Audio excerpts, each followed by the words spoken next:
তোমার পা থেতলে যাওয়ার পর তুমি চিৎকার করো? আমি চিৎকার করিনি, আমি তার জার্নিটা জানতে চাবো যে আসলে শাকিব খান হয়ে ওঠার পিছের গল্পটা। আমাকে কোনো দাওয়াতেও তারা ইনক্লুড করতো না, নিয়ে যেত না। আমি নিজে ডিরেক্টর হচ্ছে কাটেন আমি এই মহিলার সাথে পারবো না শুটিং করতে। আমি যেহেতু ব্রাজিল সাপোর্ট করি, আমার মনে হয় এখন ঝগড়াই করতে হবে, এরকম একটা অবস্থা। তুমি কিন্তু শাহরুখের মেয়ে, কেন একটা নায়িকা কি আরেকটা নায়িকার গান কভার করবে, কিংবা এই যে একটা রেশারেশি সবার মনে থাকে। এত গাড়ি বাড়ি কোথা থেকে হলো? মানে আমার একটু বেশি জুয়েলারি হলে আমার কেমন জানি অস্বস্তি লাগে, কিন্তু আমি খুব দামাদামি করি, আমি এত দাম চাইলে কোনোদিন দিব না। সব স্পন্সর, আমরা নায়িকারা মানি আসলে বেশিরভাগই স্পন্সর। আমি নাচতে পছন্দ করি, কারণ এটা আমাকে খুব করতে দেখা যায়। আমি যেদিন রেডি হতে থাকি, আমার মেকআপ আর্টিস্ট আমাকে মেকআপ করে, আমি আরেক হাতে তোমার ভিডিও দেখি, কারণ এই দুইজন আমাকে পুশ না করলে আমি কোনোদিনই করতাম না। ওই ডায়েরিটা নিয়ে আসা হলো এবং ডায়েরিটা খুলে লাস্ট পৃষ্ঠা উল্টা করে লাস্ট পৃষ্ঠা খুলে দেখলাম আমার কিছু পেপার কাটিং লাগানো, পুরো পাটাই না থেতলে যায় একদম রকিং চেয়ারের নিচে পড়ে। সাবধানটির সাথে স্মৃতি আমার অনেক বেশি। মাস শাড়ি দিয়ে প্রথম ফটোশুট করেছিলাম।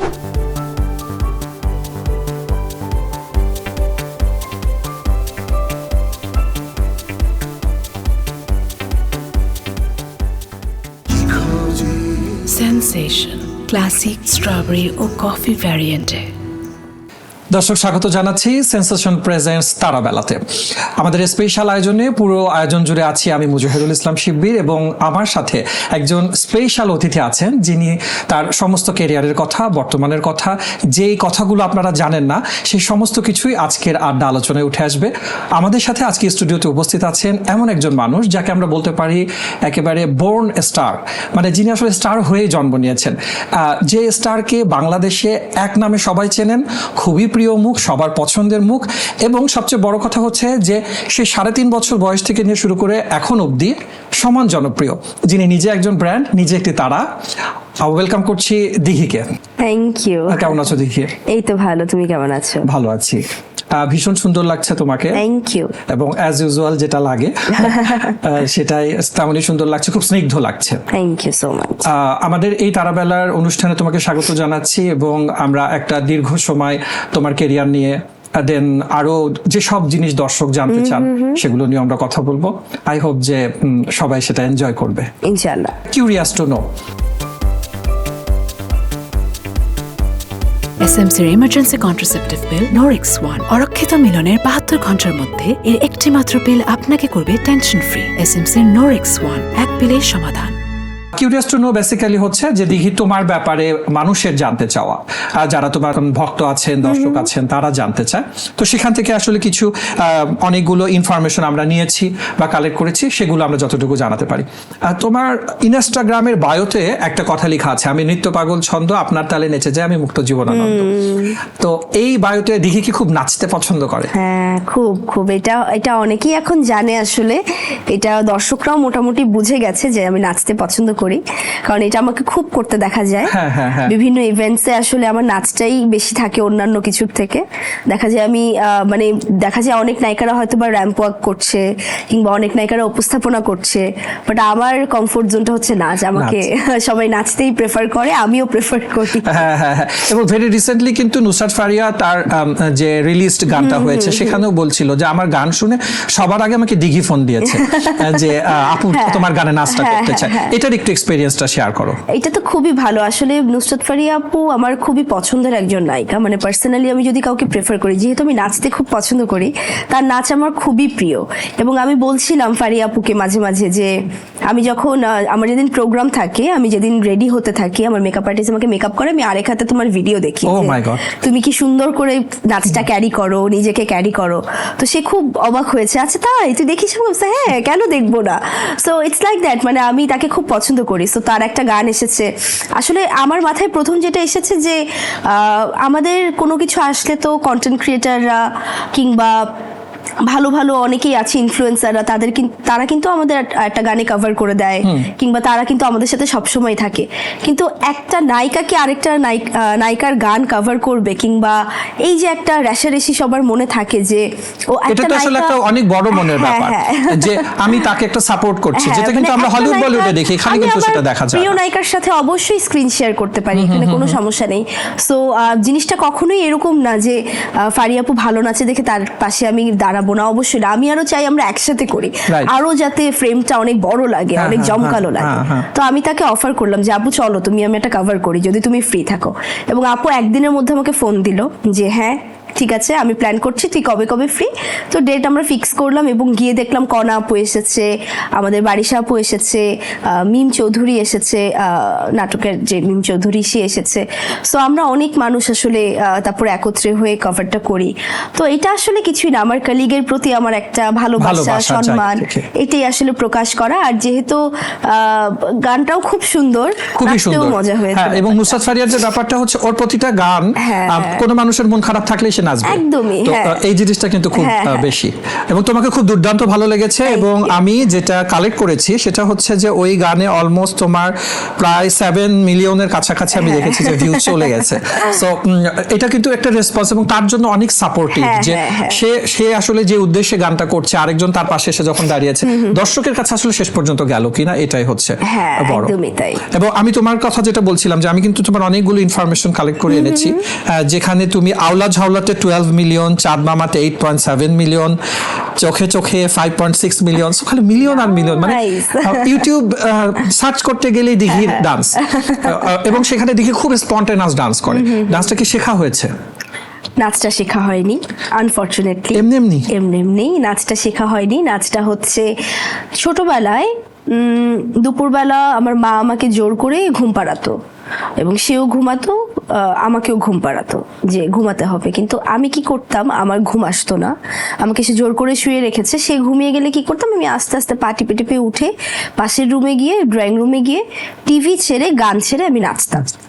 এবং আমি সাপোজ আমার খুব প্রিয় একটা গান ছিল ছোটবেলায়, কারিনা কাপুরের বলে চুড়িয়া, কাভি খুশি কাভি গাবে, আমি ওইটা দেখে পুরো স্টেপ মুখস্থ করতাম।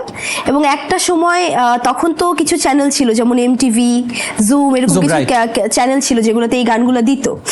প্রথমে তো জুম আসেনি, প্রথম ছিল শুধু এমটিভি, তারপরে হচ্ছে আমাদের তখন ওই সময় সিডি চ্যানেল বলে একটা চ্যানেল ছিল। Right. তো ওই সময় এই গানগুলো খুব দিত এখানে। আর একটা সময় হতো কি, মুখস্থ করতে করতে আমি নিজেকে টেস্ট করতাম যে আচ্ছা আমার কি মনে আছে এটা, আমি ওই দিক ফিরে একটু নেচে দেখি। এগুলো না একদম নিজের সাথেই হয়েছে। এবং একদিন মাকে দেখালাম যে দেখো আমি বলে চুড়িয়ায় পুরা নাচটা পারি। তখন প্রবাবলি আমার 2 বছর 3 বছর এরকম। তারপর মা খুব অবাক হলো যে এতটুক মানুষ এত নাচছে। এবং শুধু বলে চুড়িয়া না, মোটামুটি সব গানই তখন ওই সময়ের আমি দেখে দেখে মানে যা যা গানগুলো চলতো তুমি দেখতে এবং নাচি। হ্যাঁ, মানে আমার চেষ্টা করতাম নাচার। তো আমার মা প্রথমে আমাকে ঠিক করলো গান নাচ দুইটাই শিখাবে। তো কিছুদিন আমি গান শিখলাম। গান শেখার পরে সে যখন ঠিক করলো, আমার প্রচুর কাজের চাপ, তখন সময় পাচ্ছি না দুইটা করে ওঠার জন্য, দুইটা পেরে উঠতে পারছি না, তখন সে আমাকে ঠিক করলো যে আস্তে আস্তে ঠিক করলো যে সে আমাকে নাচ শেখাবে, একটু গ্যাপ দিয়ে আমাকে সে 1 দিন 2 দিন করে নাচ শেখাবে। এবং আমার একজন নাচের টিচার রাখা হলো, যিনি আসলে আমাদের শ্রদ্ধেয় স্যার, আমার লিটন আঙ্কেল, আমি লিটন আঙ্কেল বলে ডাকি তাকে আমার নাচের জন্য রাখা হলো, যে কিনা একসময় শাবদুন আন্টির খুব ক্লোজ ছিলেন এবং তাকেও নাচে খুব হেল্প করেছিল একসময়। তো আমার মার সাথে তার খুব ভালো সম্পর্ক ছিল। সে বলল যে ঠিক আছে লিটন, তুই আমার মেয়েকে নাচ শেখাবি। তো হ্যাঁ আপা, অবশ্যই। তো আনফর্চুনেটলি আমি যেদিন প্রথম তার কাছে নাচ শিখি, একদম প্রথম দিন, দ্বিতীয় দিনই দেখা যায় আমরা নাচ শিখবো সব ঠিক, আজকে থেকে আমার শুরু, দ্বিতীয় দিনই আমার মা অসুস্থ হয়ে পড়ে। তো যেটা হয় যে আমার ওই একদিনই, যদি বলি যে আমার শেখা, তাহলে একদিনই শেখা, আর আসলে আমার তারপরে শেখা হয়নি। কিন্তু কোনোভাবেই নাচের প্রতি ভালোবাসাটা কমেনি, মানে রক্তে থেকে গেছে, একদম মাথায় মিউজিক আসলেই দিকে হ্যাঁ, নাচতে হ্যাঁ, থাকে। হ্যাঁ। এবং একটা টাইম পর্যন্ত যেহেতু যখন কাজ করিনি, তখন এগুলোর কোনো চর্চা ছিল না, কিছুই ছিল না। অনেক বছর পরে 2021 সালে আমাকে আসাদ খান ফোন করেন, choreographer Asad Khan, out of nowhere সে আমাকে ফোন করে বললেন RTV, রাইট, আরটিভিতে যে মিউজিক ভিডিওটা, না মিউজিক ভিডিও না, প্রথম ছিল হচ্ছে RTV অ্যাওয়ার্ডে পারফর্ম করার জন্য, তুমি কি নাচবে নাকি, আমরা 3টা নায়িকাকে ট্রিবিউট দিচ্ছি, আমি চাই পূর্ণিমা আপুর ট্রিবিউটটা তুমি দাও। তো আমি খুব নার্ভাস হয়ে যাই, আচ্ছা আমি নাচবো, আমার নাম্বার আপনি কই পেলেন, মানে আমি খুব অবাক যে নাচের জন্য আমাকে বলছে, তার আগে আমি কোথাও নাচতে দেখিনি কেউ। সো আমি জানি না উনি কিভাবে, তার মনে হলো যে আমি নাচতে পারবো। উনি আমাকে নিয়ে আসলো, আমি 3 দিন রিহার্সাল করলাম এবং স্টেজেও পারফর্ম করলাম এবং মনে আছে আমি একটা স্টেপও ওই দিন ভুলিনি। এই যে ভিতরে একটা কনফিডেন্ট আসলো যে আমি নাচতে আবার পারবো চাইলে, তারপরে আসলে আমি আবার কন্টিনিউ করা শুরু এবং করলাম। তারপরে কি আওলা ঝাওলাটা হচ্ছে আসাদ তারপরে ভাইয়ের হ্যাঁ, এবং choreography তে করা? তারপরে আমি আসাদ ভাইয়ের সাথে আরো 2টা স্টেজ প্রোগ্রাম করেছি।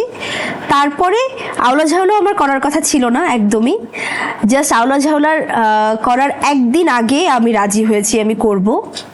মানে এটা সে আমাকে অনেকদিন ধরে বলছে আপনি করেন, আসাদ ভাই তো খুব সুন্দর করে কথা বলে, আপনি করেন হবে। এবং এটা পুরো ক্রেডিটটা আমি আসলে আসাদ ভাই আর উজ্জ্বল রহমান দুজনকে দিব, কারণ এই দুজন আমাকে পুশ না করলে আমি কোনোদিনই করতাম না। এবং তারপরে কিভাবে একদিনের মধ্যে পুরো নাচ তুলে কোরিওগ্রাফি করে এক রাতের মধ্যে শুটিং করা। এবং আওলা ঝাওলা যেদিন আমি শুটিং করি এটা তখন রোজার মাস, এবং আমি রোজা রেখে পারফর্ম করেছি। রোজা রেখে ওই রকম পারফরমেন্স ছিল দুর্দান্ত, কারণ ওই গানটা অলরেডি 12 মিলিয়ন প্লাস যেটা হয়েছে, এবং এরপরে তুমি ওই গানে বিভিন্ন স্টেজে নেচেছো, কিন্তু মানে পুরোটা এত বিট এবং এত সুন্দর কোরিওগ্রাফির একটা নাচ ছিল। একদমই। ওই আসলে যে পারে আসলে সে পারে, ব্যাপারটা হচ্ছে এটা যে তুমি রোজার মধ্যে রোজা থেকেও তুমি এটা করেছো। তুমি ছোটবেলার একটু কথা বলছিলা এবং বলছিলা বলে চুরিয়া।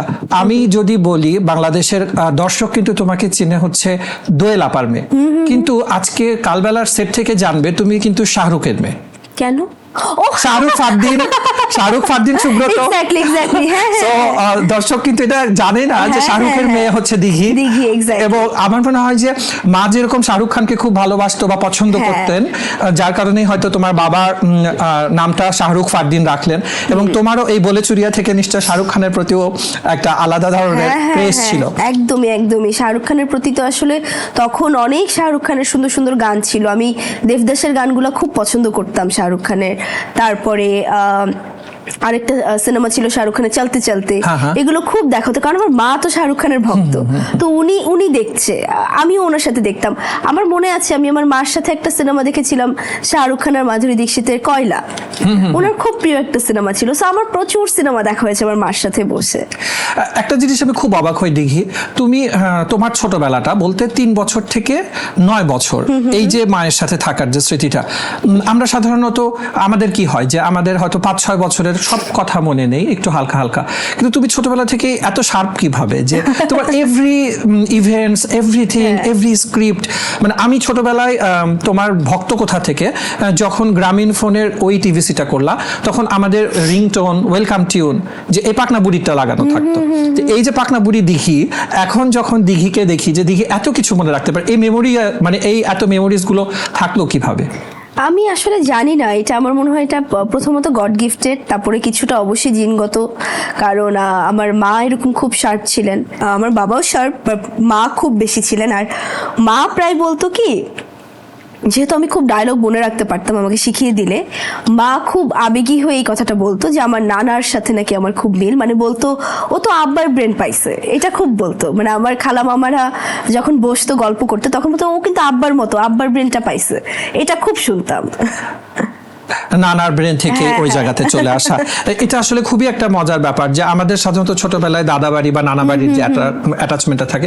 আমি কিছুদিন আগে তোমার একটা ইন্টারভিউ দেখছিলাম যে যেখানে নানির সাথে তোমার খুব ভালো বন্ডিংসটা ছিল, মানে দিঘি একটু নানা বাড়ির দিকে বেশি অ্যাটাচ, তাই না? কারণ আমার মা হচ্ছে সপ্তাহে 2-3 দিন পরে সে আর তার নিজের বাসায় তার ভালো লাগতো না, তার একবার হলেও তার মাকে দেখতে যেতে হবে। মানে আম্মা বলতে সে খুব অস্থির, আম্মাকে দেখতে যেতে হবে। তো সেটার জন্য যেটা হতো যে 2-3 দিন পরেই হঠাৎ করে সে ঘুম থেকে উঠে আজকে আম্মার বাসায় যাবো, ব্যাগট্যাগ গুছায়, 1 দিন হোক 2 দিন হোক কিংবা এক বেলা হোক যে রাতে আম্মার সাথে খাবো, এক বেলা হোক সে চলে যেত। তো তার সাথে সাথে আমারও যেতে হতো, খুব স্বাভাবিক, সবাই মিলেই যেতাম। তো খুব ছোটবেলার থেকে খালা বলি মামা বলি তাদের বাসায় খুব আমার যাতায়াতটা ছিল নানা বাড়ির সাথে। 9 বছর পর থেকে দিঘির বাবাই মা হয়ে গেল, এবং এখন পর্যন্ত বাবাই মার জায়গাটাই কিন্তু রাখছে। সেক্ষেত্রে মানে নানা বাড়ির সাথে সবার সাথে যে বন্ডিংসটা, ওই জায়গাতে বাবা কতটা আসলে রেসপন্সিভ ছিল? বাবা তো খুবই খুবই ভালো রেসপন্স করেছে সব সময়। এমন না যে আসলে বাবা বাড়ির মানুষের সাথে সম্পর্কটা দূরত্বটা বেশি, ঠিক এরকমও না। বাবা বাড়ির যেটা হয়েছে, দাদা বাড়ির সবাই হচ্ছে বেশিরভাগ একটা টাইম পর্যন্ত তারা হচ্ছে আমাদের দেশের বাড়িতে ওই সাইডটাতে সবাই বেশি ছিল। আস্তে আস্তে তারা যখন ঢাকার দিকে মুভ করা শুরু করলো, তারপরে হচ্ছে তাদের সাথে খুব বেশি যাতায়াত বলি কিংবা মেলামেশাটা হয়েছে। তো যেহেতু একটা টাইম পর্যন্ত তাদের সাথে আমার যাতায়াতটা কম ছিল, যার জন্য তাদের মানে ছোটবেলায় হয়তো তাদের একটু কম পেয়েছি, বাট একটা টাইম পরে আবার তাদের অনেক পেয়েছি। যেমন এখন আমার মোস্ট অফ দ্য বাবা বাড়ির মানুষ এখন ঢাকায় আছে, তো আমরা এখন সবাই মোটামুটি কানেক্টেড। একসাথে আড্ডা দেওয়া হয়। ছোটবেলা থেকেই তো মা, যখন থেকে মা দিবাগত হয়ে গেলেন, তারপর থেকেই তো বাবাই সবকিছু করছেন। সেক্ষেত্রে স্কুল বেলা, দিঘিকে সবসময় মানে বাসায় নার্সিং করানো, মানে সবকিছুর সাথে বাবার স্মৃতিটা একটু, যদি বাবার স্মৃতিগুলো আমাদের সাথে খুব মেমোরেবল কিছু আছে কিনা?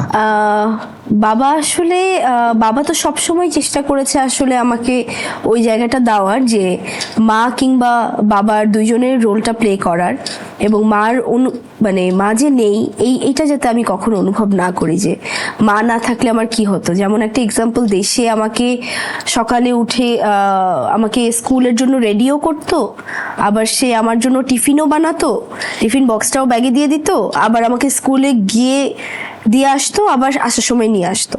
মানে পুরো দায়িত্বটা সে একা হাতে করেছে, এবং এটা খুবই বড় একটা দায়িত্ব। এটা আসলে খুব কম মানুষই পারে এত পর্যন্ত নিজের ক্যারিয়ার, নিজের সমস্ত কিছু করার পরে বাচ্চাকে নার্সিং করানো ফুল অন, এটা খুবই রেয়ার। এবং আমার মা যখন অসুস্থ ছিল তখন দেখা গেছে সে এগুলো করে আবার আমার মা টেক কেয়ারও করছে। তো সে একা হাতে অনেক কিছু সামলেছে একটা সময়। এবং ওই যে বলে না একটা কথা, যে আসলে ভালো যখন মানুষ বাসে, ভালোবাসাটা লেভেলতে যে মানুষটা সবকিছু স্যাক্রিফাইস করতে পারে। তোমার মাকে বাবা অসম্ভব ভালোবাসতেন, তার সেই ভালোবাসার চিহ্নটুকুই হয়তো তুমি। সেই কারণেই হয়তো বাবা সেই জায়গা থেকেই আসলে তোমার প্রতি অনেক বেশি, যেটা আমরা খুব সচরাচর বাবাদের ক্ষেত্রে দেখি না, কিন্তু দিঘির ক্ষেত্রে বা দিঘির পরিবারের ক্ষেত্রে এই জিনিসটা হয়তো হয়েছে। আমি তোমার ছোটবেলার কথার জায়গাতে একটু স্কুলের বন্ধু বান্ধবী বা তোমার খুব ক্লোজ কোনো ফ্রেন্ড, তাদের সাথে কি কোনো মেমোরিজ আছে? হ্যাঁ, খুব মেমোরিজ আছে। যেমন একটা মেমোরি আমি বলতে পারি, আমি তখন ক্লাস 1-এ পড়ি। এখন যে আমার বেস্ট ফ্রেন্ড যে মেয়েটা, সো আমরা তখন কেউ কাউকে চিনতাম না। ও ছিল উপরতলার একটা ক্লাসরুমে, আমি ছিলাম নিচতলার একটা ক্লাসরুমে। তখন আমরা ক্লাস 1-এ পড়ি, আমরা দুজনই খুব ছোট। তো ও আমাকে একদিন প্রায়ও ওই মেয়েটা আমাকে নিচে দেখে, গ্যারেজে আমি বসে আছি কিংবা ছুটির পরে আমি বসে আছি, আমি দোলনায় বসে আছি, আমার বাবা এসে আমাকে নিয়ে যাচ্ছে, কিন্তু কখনো আমার সাথে ওভাবে তার কথা বলা হয়নি। তো একদিন আমাকে এক টিচার এসে বলছে ক্লাসে যে, দিঘি তুমি কি জানো উপরতলার মেয়েটা তোমার অনেক বড় ভক্ত, উপরতলার ওই ক্লাসরুমের ওই মেয়েটা। তো আমি বললাম যে আচ্ছা, আমি তো জানি না, আমি তো ওকে চিনি না। তো বললো আচ্ছা তোমাকে একটা জিনিস দেখাই। তো এই কথা বলে আমাদের ক্লাসের একটা মেয়েকে ওর ক্লাসে পাঠিয়ে ওর ডায়েরিটা নিয়ে আসা হলো। আমাদের একটা সবার ডায়েরি থাকতো, ক্লাসের একটা ডায়েরি ছিল। ওই ডায়েরিটা নিয়ে আসা হলো এবং ডায়েরিটা খুলে লাস্ট পৃষ্ঠা উল্টা করে লাস্ট পৃষ্ঠা খুলে দেখলাম আমার কিছু পেপার কাটিং লাগানো। তোমার ফ্রেন্ড? আমার ফ্রেন্ড। তোমার পেপার কাটিং কালেক্ট করে কখনো সে আমার ফ্রেন্ড হয়নি। এটা আমি দেখার পর আমি খুব অবাক হলাম যে মানে তার একটা শখ যে সে দিঘির সাথে এক ক্লাসরুমে বসে ক্লাস করবে, দিঘির পাশে বসে ক্লাস করবে, এটাই তার একটা শখ। এবং সে দিঘির অনেক ভক্ত। কেন? দিঘির সেই ময়না পাখির বিজ্ঞাপন থেকে সে ভক্ত, এবং সে পিছে পেপার কাটিং করে লাগিয়ে রেখেছে। তো এটা আমার কাছে খুব অবাক লাগলো যে আসলে আমরা কি দেখেছি, যে আমি কি দেখেছি, বেশিরভাগ দেখেছি হচ্ছে বড়রা আমাকে খুব স্নেহ করছে, কিন্তু একটা সমবয়সী মেয়ে আমার জেলাস না করে তোমার মতো হতে চাচ্ছে। বাচ্চারা তো একটু থাকে না মনে, যে না ও এটা সেটা। আবার কিছু আছে ছোট ছোট বাচ্চারা বলতো যে তোমার ভিডিও দেখে দেখে খেতাম, কিন্তু একদম সমবয়সী এটা খুব কমই ছিল। তো ওই সময় আমি দেখে খুব অবাক হলাম, এবং ঠিক আছে তার সাথে আমি প্রথম তার পরিচয় হলো, মিশলাম, এবং এই যে আমাদের একটা বন্ডিং শুরু হলো। এরপর থেকে আসলে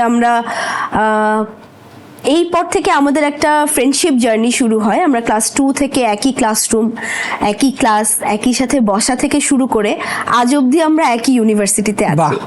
সো এটা তো একটা ব্লেসিংস এর ব্যাপার যে একেবারে আর্লি চাইল্ডহুড ফ্রেন্ডকে এই পর্যন্ত পাওয়া। মানে একদম ক্লাস 1 এর ফ্রেন্ড, এবং আমাদের এত ফ্যামিলিগত সম্পর্ক। আন্টি থেকে শুরু করে সবাই আমাকে এত ভালোবাসে তার বাসায়, আমার বাবাও তাকে এত আদর করে। সো এই যে একটা ফ্যামিলিগত সম্পর্ক হয়েছে, কিন্তু এটা শুরু হয়েছে আসলে ভক্তের জায়গা থেকেই। ভক্ত ছিল বিধায় হয়তোবা, এতটা ভক্ত ছিল বিধায় হয়তোবা আমার চোখে পড়েছে এবং আমি তার সাথে মিশেছি। হ্যাঁ, কারণ তোমার কাছে সারপ্রাইজ লেগেছে যে আমার হ্যাঁ, বয়সে হ্যাঁ, একজন মানুষ এখানে আমার ছবি কালেক্ট করবে। Exactly. এটা তো আসলে খুবই একটা ইন্টারেস্টিং হ্যাঁ, ব্যাপার। এবং ওই সময়টাতে কিন্তু এটাই হতো যে বিভিন্ন জায়গায় বাসায় বাসায় বাচ্চারা আমি দিঘির মতো হব, আমি দিঘির মতো কথা এবং বলবো। সবচেয়ে বেশি চল ছিল হচ্ছে দিঘির মতো বড় চুল রাখবো। হ্যাঁ, হ্যাঁ, হ্যাঁ, এটা right. তাদের বাবা মাদের একটা শখ ছিল শখ যে ছিল। বাচ্চার বড় চুল হবে দিঘির মতো। হ্যাঁ। তো দিঘি আসলে ছোটবেলা থেকেই আমি বলবো যে সেলিব্রিটি, স্টার, ইনফ্লুয়েন্সার, এখন এই মিলিয়নের যুগে এসেও দিঘি যে ওই পর্যন্ত নিজেকে ক্যারি করতে পেরেছে, এটা কিন্তু মানে খুব রেয়ার একটা জিনিস। যে অনেকেই দেখা যায় ছোটবেলায় জনপ্রিয় কিন্তু বড় হলে হারিয়ে যায় শিশু শিল্পীরা, কিন্তু দিঘির ক্ষেত্রে একটু ব্যতিক্রম হয়েছে। আমরা সেই জায়গায় আসতে চাই যে তুমি একটা গ্যাপ নিয়েছিলা ক্যারিয়ারের, যে শিশু শিল্পী থেকে একটা গ্যাপের পরে তুমি বড় জায়গায় আসলা, নায়িকা হতে আসলে বা স্ক্রিপ্ট গুলো আসলো। এই মাঝখানের জার্নি পিরিয়ড টাইম গুলোতে কি একেবারে মিডিয়া থেকে দূরে থাকা হয়েছে? একেবারেই দূরে থাকা হয়েছে এবং কারোর সাথে কোনো কন্ট্যাক্ট না, কারোর সাথে কোনো দেখা না, মানে খুব এই জিনিসটা খুব মেনটেন করা হয়েছিল এই সময়। এটা কখনোই আমি একা পারতাম না, আমার ফ্যামিলি যদি কখনো মানে এটা না করতো, এটা কখনোই সম্ভব ছিল না।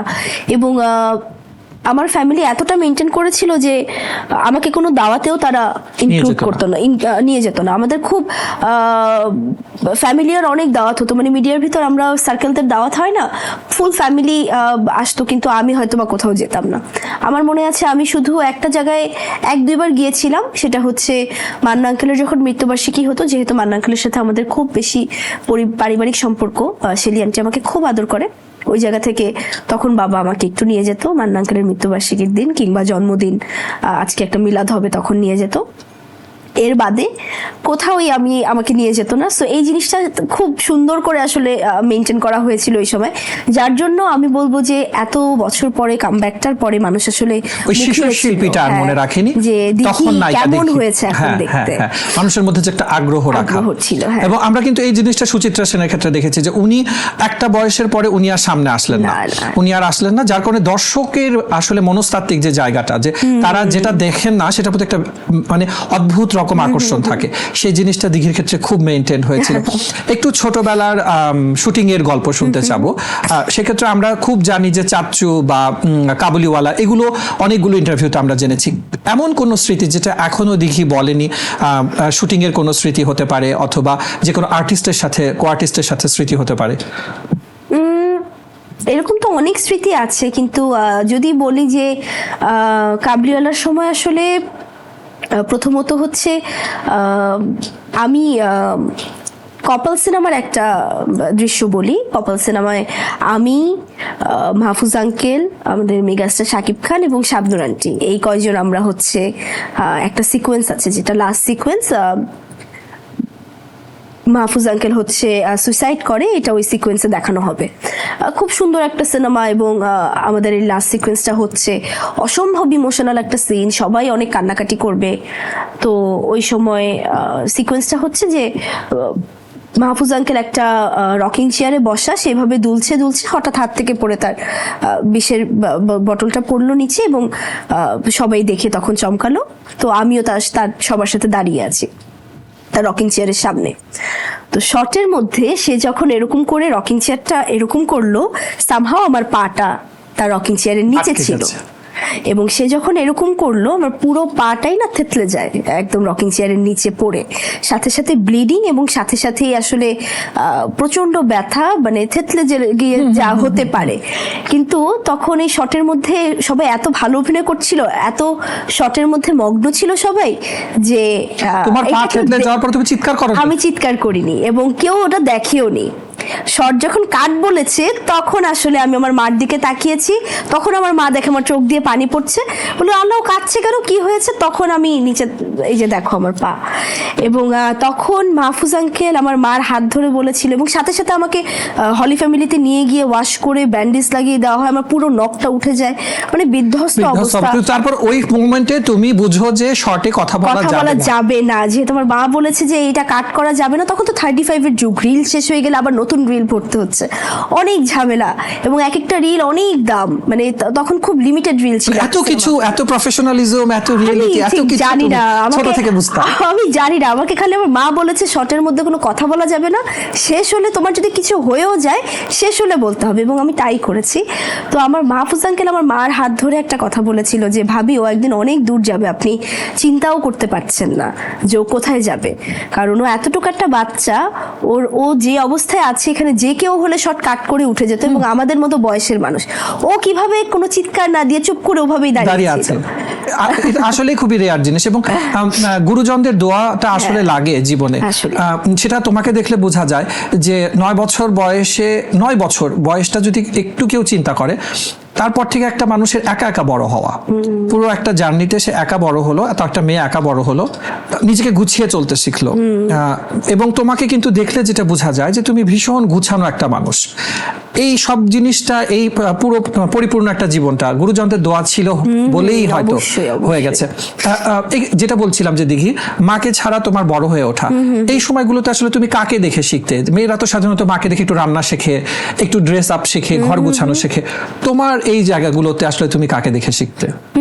আমার শেখার মানুষ তখন আমার আশেপাশে যারা ছিল, যেমন আমার ভাই ছিল, আমার বাবা ছিল, আমাকে নিয়ে সবাই খুব হাসাহাসি করতো, ফ্যামিলির সবাই খুব মজা করতো এই কথাটা বলে যে দিঘি তো বড় হয়ে টমবয় হয়ে যাবে, কারণ ও শিখছে ওর ভাইকে দেখে, ওর বাবাকে দেখে, দিঘি মনে হয় বড় হয়ে টমবয় হয়ে যাবে এটা।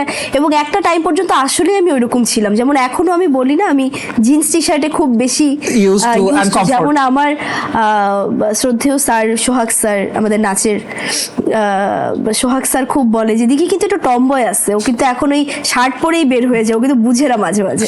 সো আমি বলবো যে ভাইয়ের সাথে বড় হওয়া, তো ভাইয়ের সাথে বড় হওয়া, বাবাকে দেখে বড় হওয়া, আসলে আশেপাশে যেমন এনভায়রনমেন্ট, আমার খালাদের খুব দেখে শিখতাম, এখনো শিখি। এখনো আমার খালারা যদি বলে এরকম কালারের শাড়ি পরে এখানে যাবে, কিংবা এই কালারের এই জামাটা পরবে, কিংবা এই জামাটা পরলে তোমাকে স্লিম লাগবে, তোমার ফিগার সুন্দর লাগবে, এগুলো খুব মেনটেন করার চেষ্টা করি, তারা খুব বলে এটা। তারপর আমার একটা কাজিন দেশের বাইরে থাকে খুব ছোটবেলা থেকে, তাকে দেখে খুব শিখতাম। তখন আসলে ইমেইলে ছবি পাঠানো হতো, তো দেখা যেত তার দেখে দেখে তারপরে তুমি হচ্ছে কথা। তোমার জীবনটা আসলে খুব দারুণ একটা গল্প। মানে এত মানুষ তো আসলে শুধু দেখে কি যে একটা গান, একটা নাচ, একটা পারফরমেন্স, কিন্তু এর বাইরে যে তার জীবনটাই একটা পুরো জার্নিটাই একটা গল্প, সেটা কিন্তু তোমার সাথে গল্প করলে খুব মজা পাওয়া যায়, এবং আই হোপ যে দর্শক সেটা এনজয় করছে। তুমি তোমার ভাইয়ের কথা বলছিলা, মিডিয়াতে বাবা মা তুমি সবাই খুব আলোচিত, ভাই কেন মানে একেবারে অ্যাবসেন্ট? ভাই আসতে চায় না কেন? ভাইয়া আসলে কখনোই ভাইয়ার ওভাবে কাজ করা হয়ে উঠেনি মিডিয়াতে। ভাইয়া একটা সিনেমা করেছিল অনেক ছোটবেলায়, তখন মনে হয় ভাইয়ার 6-7 বছর মতো বয়স, শিশু শিল্পী হয়ে একটা সিনেমা করেছিল, যেই সিনেমাটা পরে আর রিলিজ হয়নি, কারণ ওই সিনেমার নায়ক ছিল জসিম আঙ্কেল, এবং জসিম আঙ্কেল মারা যাওয়ার পরে সিনেমার শুটিংটা শেষ হয়নি, যার বিধায় সিনেমাটা রিলিজ হয়নি। তো তারপরে তার আর কোনো কাজ করা হয়ে ওঠেনি, এবং সে খুব ক্যামেরা শাই পার্সন। তো তারপরে না আমি যাব না, আমি করব না, তো সে প্রায়ই এখন বলে যে আসলে আমি কখনো চাইনি, তো এই জন্য মনে হয় সিনেমার শুটিংটাও শেষ হয় নাই, আমাকে কেউ না দেখুক। তো ও আসলে একদমই আমাদের অপোজিট, আমি কিংবা আমার মা কিংবা আমার বাবা তারই একদম অপোজিটটা ও। আমরা যতটা ক্যামেরার সামনে স্বাচ্ছন্দ্য বোধ করি, ও হচ্ছে ক্যামেরার সামনে ততটা অস্বস্তি বোধ করে। ও হচ্ছে একদমই ডিফারেন্ট একটা পার্সন। সো ওর জায়গা থেকে ও হচ্ছে এখন সফটওয়্যার ইঞ্জিনিয়ার, ওর একটা আলাদা জগৎ আছে, আলাদা সেক্টর আছে, ওর সেক্টরে অনেক সফল। এবং যেহেতু ও একটু ডিফারেন্ট ঘরানার, একটু ডিফারেন্ট চিন্তা ভাবনার, কিংবা ও একটু ডিফারেন্ট সেক্টরে কাজ করছে, সো এই জন্য ওকে আর কেউ ওভাবে মিডিয়াতে আসার জন্য পোকও করেনি, যেহেতু ও আসলে এটা পুরোটাই আসলে কমফোর্ট জোনের ওপর, যেটাতে কমফোর্টেবল না সেটাতে আসলে ওকে কেউ বলেও নি। রিসেন্টলি একটা ইন্টারভিউ বলছিল যে ভাইয়া দেখতে অসম্ভব সুন্দর নায়কের মতো, তো এটাও কিন্তু বাংলাদেশ দেখতে চায়। আমরা পাশের দেশে দেখেছি যে সাইফ আলী খানের ছেলে কিন্তু ইব্রাহিম আলী খান বা তৈমুর, ওদেরকে যেটা বলি, বা সোহার ইব্রাহিম একসাথে আসে। দিঘির সাথে দিঘির ভাই কবে একবার স্ক্রিনে এক ঝলক আসবে, এটার জন্য কিন্তু আমরাও অপেক্ষা করছি। আই উইশ এটা কখনো যদি করতে পারি, আমি অবশ্যই আমার জন্য অনেক লাকি হবে। এছাড়া ওকে খুব বেশি হলে আমি কোনো একটা ইভেন্টে নিয়ে আসতে পারবো মারধর করে, এর বেশি হয়তো বা পারবো না, আমার দ্বারা সম্ভব হবে না। কিন্তু সত্যি কথাই বলেছিলাম যে যখন বলেছিলাম, কারণ ও যখন খুব ইয়াং এজে ছিল তখন আমার মা বলতো যে শাহিদ কাপুরকে দেখলে মনে হয় যে আমি অন্তরকে দেখছি, ওর নাম অন্তর। Wow. তো শাহিদ কাপুরকে দেখলে মনে হয় অন্তরকে দেখছি। এখন তো আরো একটু বয়স হয়েছে, এখন তার লুক চেঞ্জ হয়েছে, কিংবা শাহিদ কাপুরেরও লুক চেঞ্জ হয়েছে, কিন্তু একটা মোমেন্ট পর্যন্ত ছিল যে তাকে আসলে রিপ্লেস করা যাবে। তো এই জন্য আমি বলেছি যে সে পুরোপুরি এতটাই হিরো। সুন্দর ছিল। হ্যাঁ, এবং আমাদের দেশে কিন্তু গুড লুকিং হিরো খুব কম। খুব কম। আমি ওকে এখনো বলি যে তুমি নায়ক হলে 1 নম্বর নায়ক থাকতে, এতই সুন্দর। এত সুন্দর ও। আমরাও আশা করি যে কখনো কোনো একটা সময় এক ঝলক অবশ্যই অন্তর ক্যামেরার সামনে আসবে। ফ্যামিলিতে তোমরা 2 ভাই বোন। আমরা 2 ভাই বোন। দেখি যেটা বলছিলে শাবনূর আন্টির কথা, মানে তোমার অনেক ইন্টারভিউ আমি দেখেছি যে শাবনূর আপুর প্রচুর মেমোরিজ তোমার সাথে, এবং তুমি আরেকটা কথাও বলেছো যে তোমার চোখ, শাবনূর আপুর চোখ এবং তোমার মার চোখ, 3টা চোখকে যদি ঢেকে এক জায়গায় দেওয়া হয় তাহলে মানুষ আসলে কনফিউজ হবে যে কোন চোখটা। শাবনূর আপুর সাথে স্মৃতিগুলো যদি কিছু আমাদের সাথে শেয়ার করো শুটিং এর। শাবনূর আন্টির সাথে স্মৃতি আমার অনেক বেশি, মানে শুটিং এ তো স্মৃতি আছে, কিন্তু শুটিং এর বাইরেও আমাদের প্রচুর স্মৃতি। কারণ আজকে শাবনূর আন্টির অফ ডে আমার মাকে ফোন করতো, আপা আসেন, কোথায় আছেন, কিংবা আমার বাসায় আসেন। এবং সে খুব পছন্দ করতো আড্ডা দিতে, আমার মা পছন্দ করতো আড্ডা দিতে। তো আমরা খুব তার বাসায় যাওয়া আসা ছিল, খুব গিয়েছি। এবং এমনও দিন গেছে, একদিন তার বাসায় আমি গিয়েছি, আমি গিয়ে দেখি যে শাবনূর আন্টি আজকে নেই। শাবনূর আন্টি কোথায়? সে কক্সবাজার শুটিং করছে, কিন্তু সে একটু পরেই রওনা দেবে। সন্ধ্যার দিকে ফোন করে বলছে, তুই কিন্তু যাবি না, আমি কক্সবাজার থেকে আসছি, তুই তারপরেই যাবি। এবং আমি ভোর পর্যন্ত তার বাসায় বসে আছি, কারণ সে এসে আমাকে দেখবে। মানে এরকম স্মৃতিও আছে। আমি ভোর পর্যন্ত বসে, এদিকে আমার মা অস্থির হয়ে যাচ্ছে, তুমি বাসায় আসছো না কেন? আমার মা বাসায় আমার এক চাচুর সাথে আমি গিয়েছি, আমার শাবনূর আন্টির ভাই আবার আমার ওই চাচুর ফ্রেন্ড ছিল। তো আমরা সারা রাত ওখানে আড্ডা দিচ্ছে, তারা বসে আছি, কিন্তু শাবনূর আন্টি এসে আমাকে দেখবে, তারপরে আমি আসতে পারবো। সো জাস্ট লাইক মায়ের কাছে তুমি যে আদরটা পেতা, শাবনূর আপুর কাছে তুমি একদমই তাই। মানে শাবনূর আন্টির সাথে আমার সম্পর্কটা এরকমই ছিল, একেবারে ফ্যামিলির মতো। আমি বড় হয়ে ওঠার পরে তুমি যখন কাজ শুরু করলে, তোমার প্রথম সিনেমা দিয়ে কাজ শুরু হলো নাকি নাটক দিয়ে? আমার প্রথম ছিল সিনেমা দিয়ে। আমি নাটক বলতে আমি ওয়েব ফিল্মে কাজ করেছি, কিন্তু আমি প্রকৃত নাটক যেটাকে আমরা বলি ওভাবে করা হয়নি। আমি তোমার একটা নাটকের গান খুব পছন্দ করি, সেটা হচ্ছে প্রিয় প্রাক্তন তাকে ভালোবাসতে শেখো। মানে তোমাকে এত আবেগী করে দেখিয়েছে, এত মায়া, এবং তোমাকে এত ম্যাচিউর লেগেছে। ওই শুটিং এর কিছু স্মৃতি আমার সাথে একটু শেয়ার করতে পারো? প্রথমত বলি, all credit goes to my director Asin. আমি ক্যামেরাতে বলে দিচ্ছি, যেটা অসীনের ক্রেডিট পুরোটা। অসীনের পুরোটা চিন্তা ভাবনা, কিভাবে আমি কোন কালারের কাপড়টা পরবো, কি করব, আমার চুলটা কিভাবে বাঁধা থাকবে। ও বলেছে জাস্ট লাইক বাসায় যেভাবে মানুষ চুল বেঁধে রাখে 5 ক্লিপ দিয়ে, এভাবে বাঁধা হবে। সো এতটাই ও ন্যাচারাল চেয়েছিল, মেকআপ থেকে শুরু করে গেট আপ সব কিছুই খুব ন্যাচারাল ছিল। এবং কোথায় কোন শট হবে, কি হবে, এক্সপ্রেশন থেকে শুরু করে সবও বলে দিচ্ছিল। আমাকে জাস্ট বলেছে তুমি খালি নিজে আসো, আর বাকিটা আমি করিয়ে দেব। এবং তুমি কি খুব মানে এই জিনিসটা কিন্তু খুব রেয়ার যে ডিরেক্টরের ডিরেকশন গুলো আর্টিস্ট সাধারণত একটু বলে যে আমি নিজের মতো ইমপ্রোভাইজ করি বা আমার মতো করে দেখি, কিন্তু তুমি খুব সম্ভবত ডিরেক্টরের উপর পুরোটা ছেড়ে দিতে পছন্দ করো। হ্যাঁ, আমি চাই আমার ডিরেক্টর বলুক যে তারা কি চায়, এবং তারপরে যদি কখনো আমার মনে হয় যে না, এটা তার একটু ইমপ্রুভ করা যেতে পারে। এবং আমার ডিরেক্টররা, আমি যতজনের সাথে আজ পর্যন্ত কাজ করেছি, সবাই এত বেশি ফ্রেন্ডলি আমার সাথে, এবং সবাই এত বেশি আমাকে স্পেসটা দিয়েছে যে আমি যদি পাল্টা তাদের বলি যে আমরা কি একটু এটা ইমপ্রোভাইজ করতে পারি, সেটা এত সুন্দর করে সাদরে গ্রহণ করে তারা, এবং আমরা ডিসকাস করে কাজ করতে পারি, যার জন্য আমার মনে হয় কাজগুলো দেখতে পর্দায় আরো বেশি এত ন্যাচারাল লাগে এবং এত জীবন্ত মনে হয়। মানে তোমাকে স্ক্রিনে সারা জীবনই মনে হয়েছে যে ওই যে বাসার একটা বাচ্চা, আবার যখন বড় হলে তখন মনে হচ্ছে পাশের বাসার মেয়েটা। মানে এত আপন লাগে একজন আর্টিস্ট হিসাবে যে জিনিসটা, এবং তোমার মধ্যে আরোপিত অভিনয় জিনিসটা নাই, একেবারে ন্যাচারালি। এইটা তো আসলে ছোটবেলা থেকে আমরা দেখে আসছি, কিন্তু অভিনয় কি কোনো স্কুলিং কখনো করা হয়েছে? না, একেবারে মা বাবার ব্লাডটা যেটা যাচ্ছে সেটা দিয়ে একদমই। আর আমার ডিরেক্টররা যখন আমাকে যেভাবে ওয়ার্কশপ করিয়ে নিয়েছে, রিহার্সাল করিয়ে নিয়েছে, এইটাই আমার কাছে অনেক বড় স্কুলিং ছিল। এর বাদে আর কিছু করা হয়নি।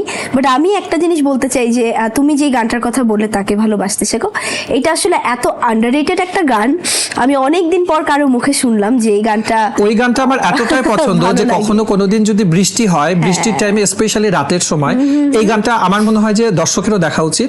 মানে ওটার যে মিউজিক টোন এবং তার সাথে তোমার যে ভিডিওগ্রাফি মিলেমিশে একাকার, এবং সাথে লগ্নজিতার ভয়েস, রাইট, সবকিছু মিলিয়ে গানটা আসলে আমার পার্সোনালিও খুবই প্রিয়।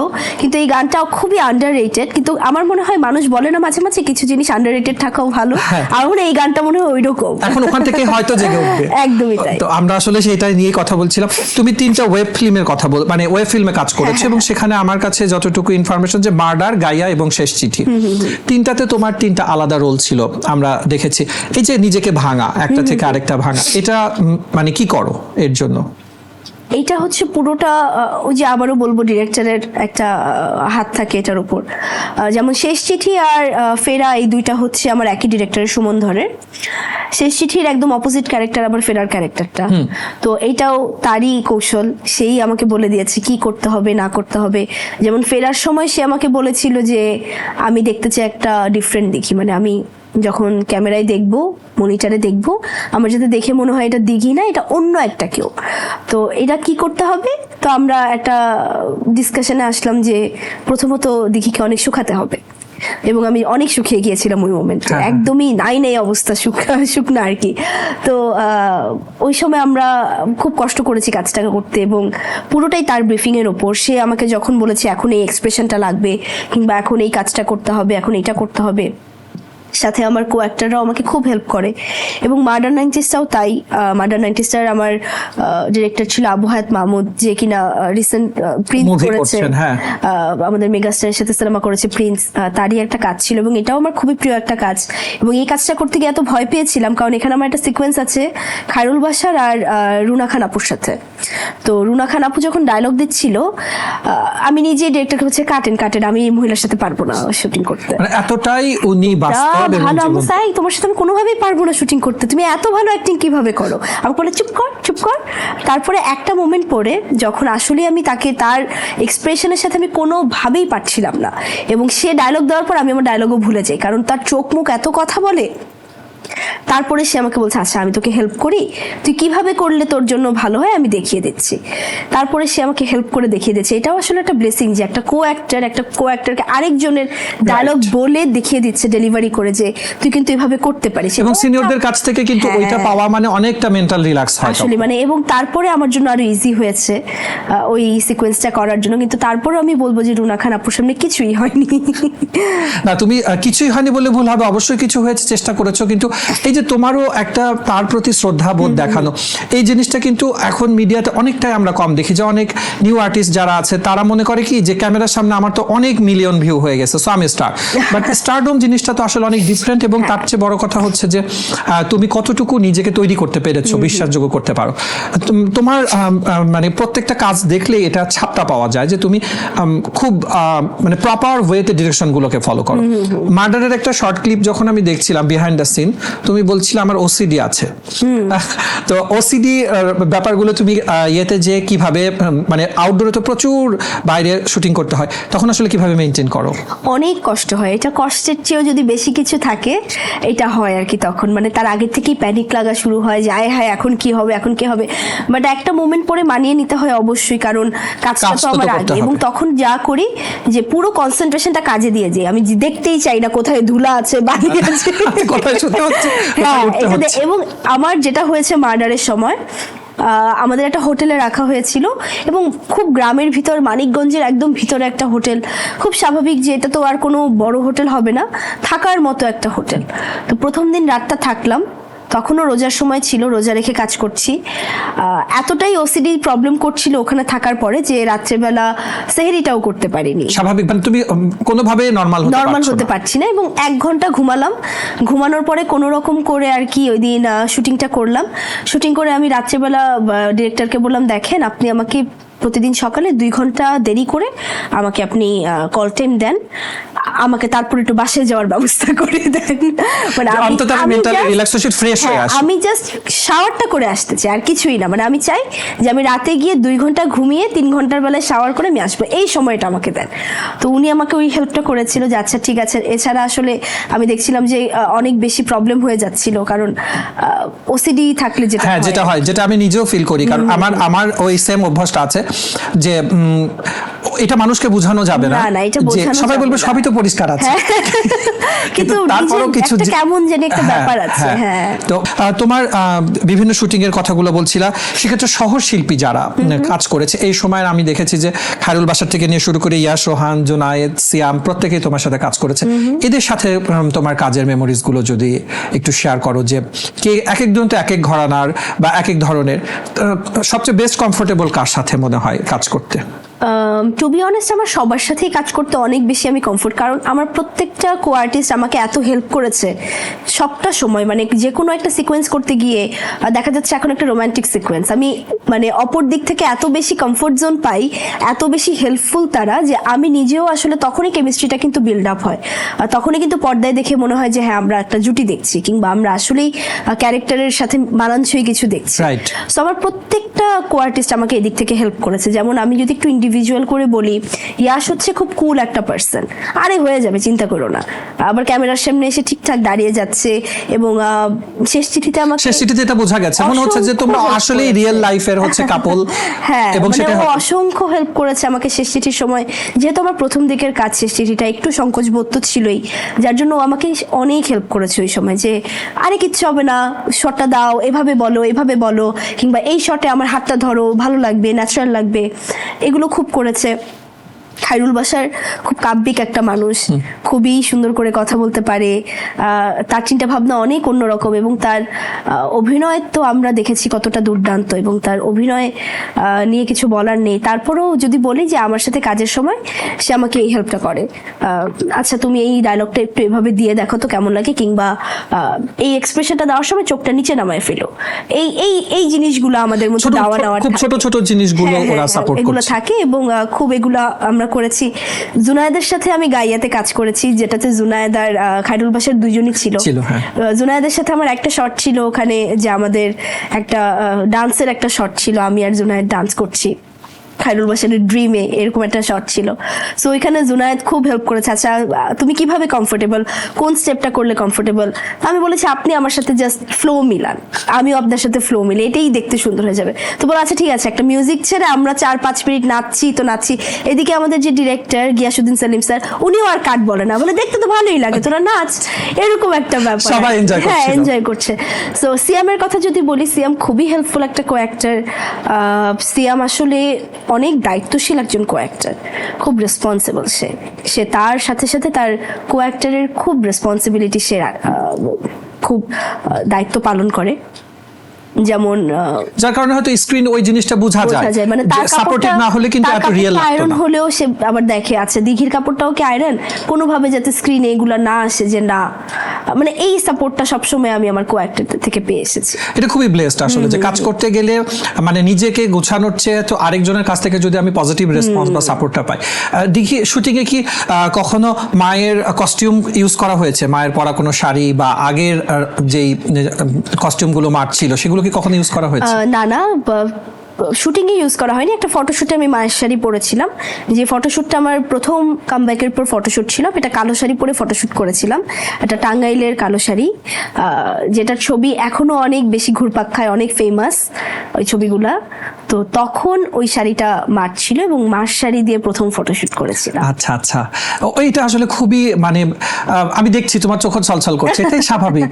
যে আমরা আসলে তোমাকে যখনই পড়তে মানে তোমাকে নিয়ে যখন কথা বলতে যাই, তখন মনে হয় যে স্মৃতির সাথে বসবাস একটা জিনিস যে আছে তোমার অল থ্রু দ্য লাইফ, আসলে এটার মধ্যে গেছে, যে যেটাকে আমরা হয়তো একটা কাব্য গল্পর মতো বলি, সেটা তোমার রিয়েল লাইফে তোমাকে পাস করতে হয়েছে। ওখান থেকে একটু আমরা চলে আসি, আমি আরো দুটো কাজ নিয়ে কথা বলতে চাই, শ্রাবণ জ্যোৎস্না এবং 36-24-36। শ্রাবণ জ্যোৎস্নায় তোমার যে ক্যারেক্টারটা ছিল, সেটা কিন্তু মানে তোমার কাছে আমার কাছে যেটা মনে হয়েছে যে তুমি একেবারে সমানে সমান অভিনয় করছো। ও থ্যাংক ইউ সো মাচ। শ্রাবণ জ্যোৎস্নার মেমোরিজ গুলো যদি একটু বলো। শ্রাবণ জ্যোৎস্না একটা সরকারি অনুদানের সিনেমা ছিল, এবং এটা একটা উপন্যাসের উপর ভিত্তি করে।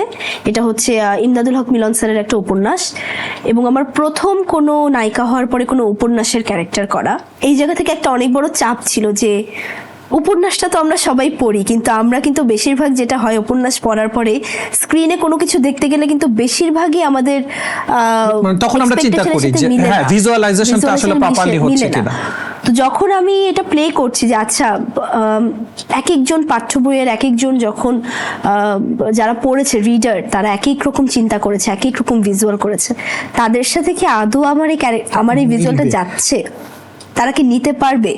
তো আমার কাছে সবচেয়ে বড় গিফট এটা ছিল যে মিলন স্যার যখন সিনেমাটা দেখেছে এবং আমি তাকে জিজ্ঞেস করেছিলাম যে আপনার কি মনে হয়, তো বলেছে তুমি আমার গল্পকে জাস্টিস করেছো, তুমি আমার ক্যারেক্টারকে জাস্টিস করেছো। তার মানে তার কল্পনায় যা ছিল তুমি সেটাকে পোর্ট্রে মানে করতে পেরেছো। তার কল্পনায় যেটা হয়েছে কিংবা তার যেটা মনে হয়েছে সেটা সে দেখতে পেয়েছে পর্দায়, এটাই একটা অনেক বড় ব্লেসিং যে রাইটারের কাছ থেকে আমি জানতে পারছি যে তার লেখা ক্যারেক্টার এইটাই হয়তো বা তার ইমাজিনেশনের জায়গাটা তুমি রিচ করতে পেরেছো, এটা অনেক বড় পাওয়া ছিল।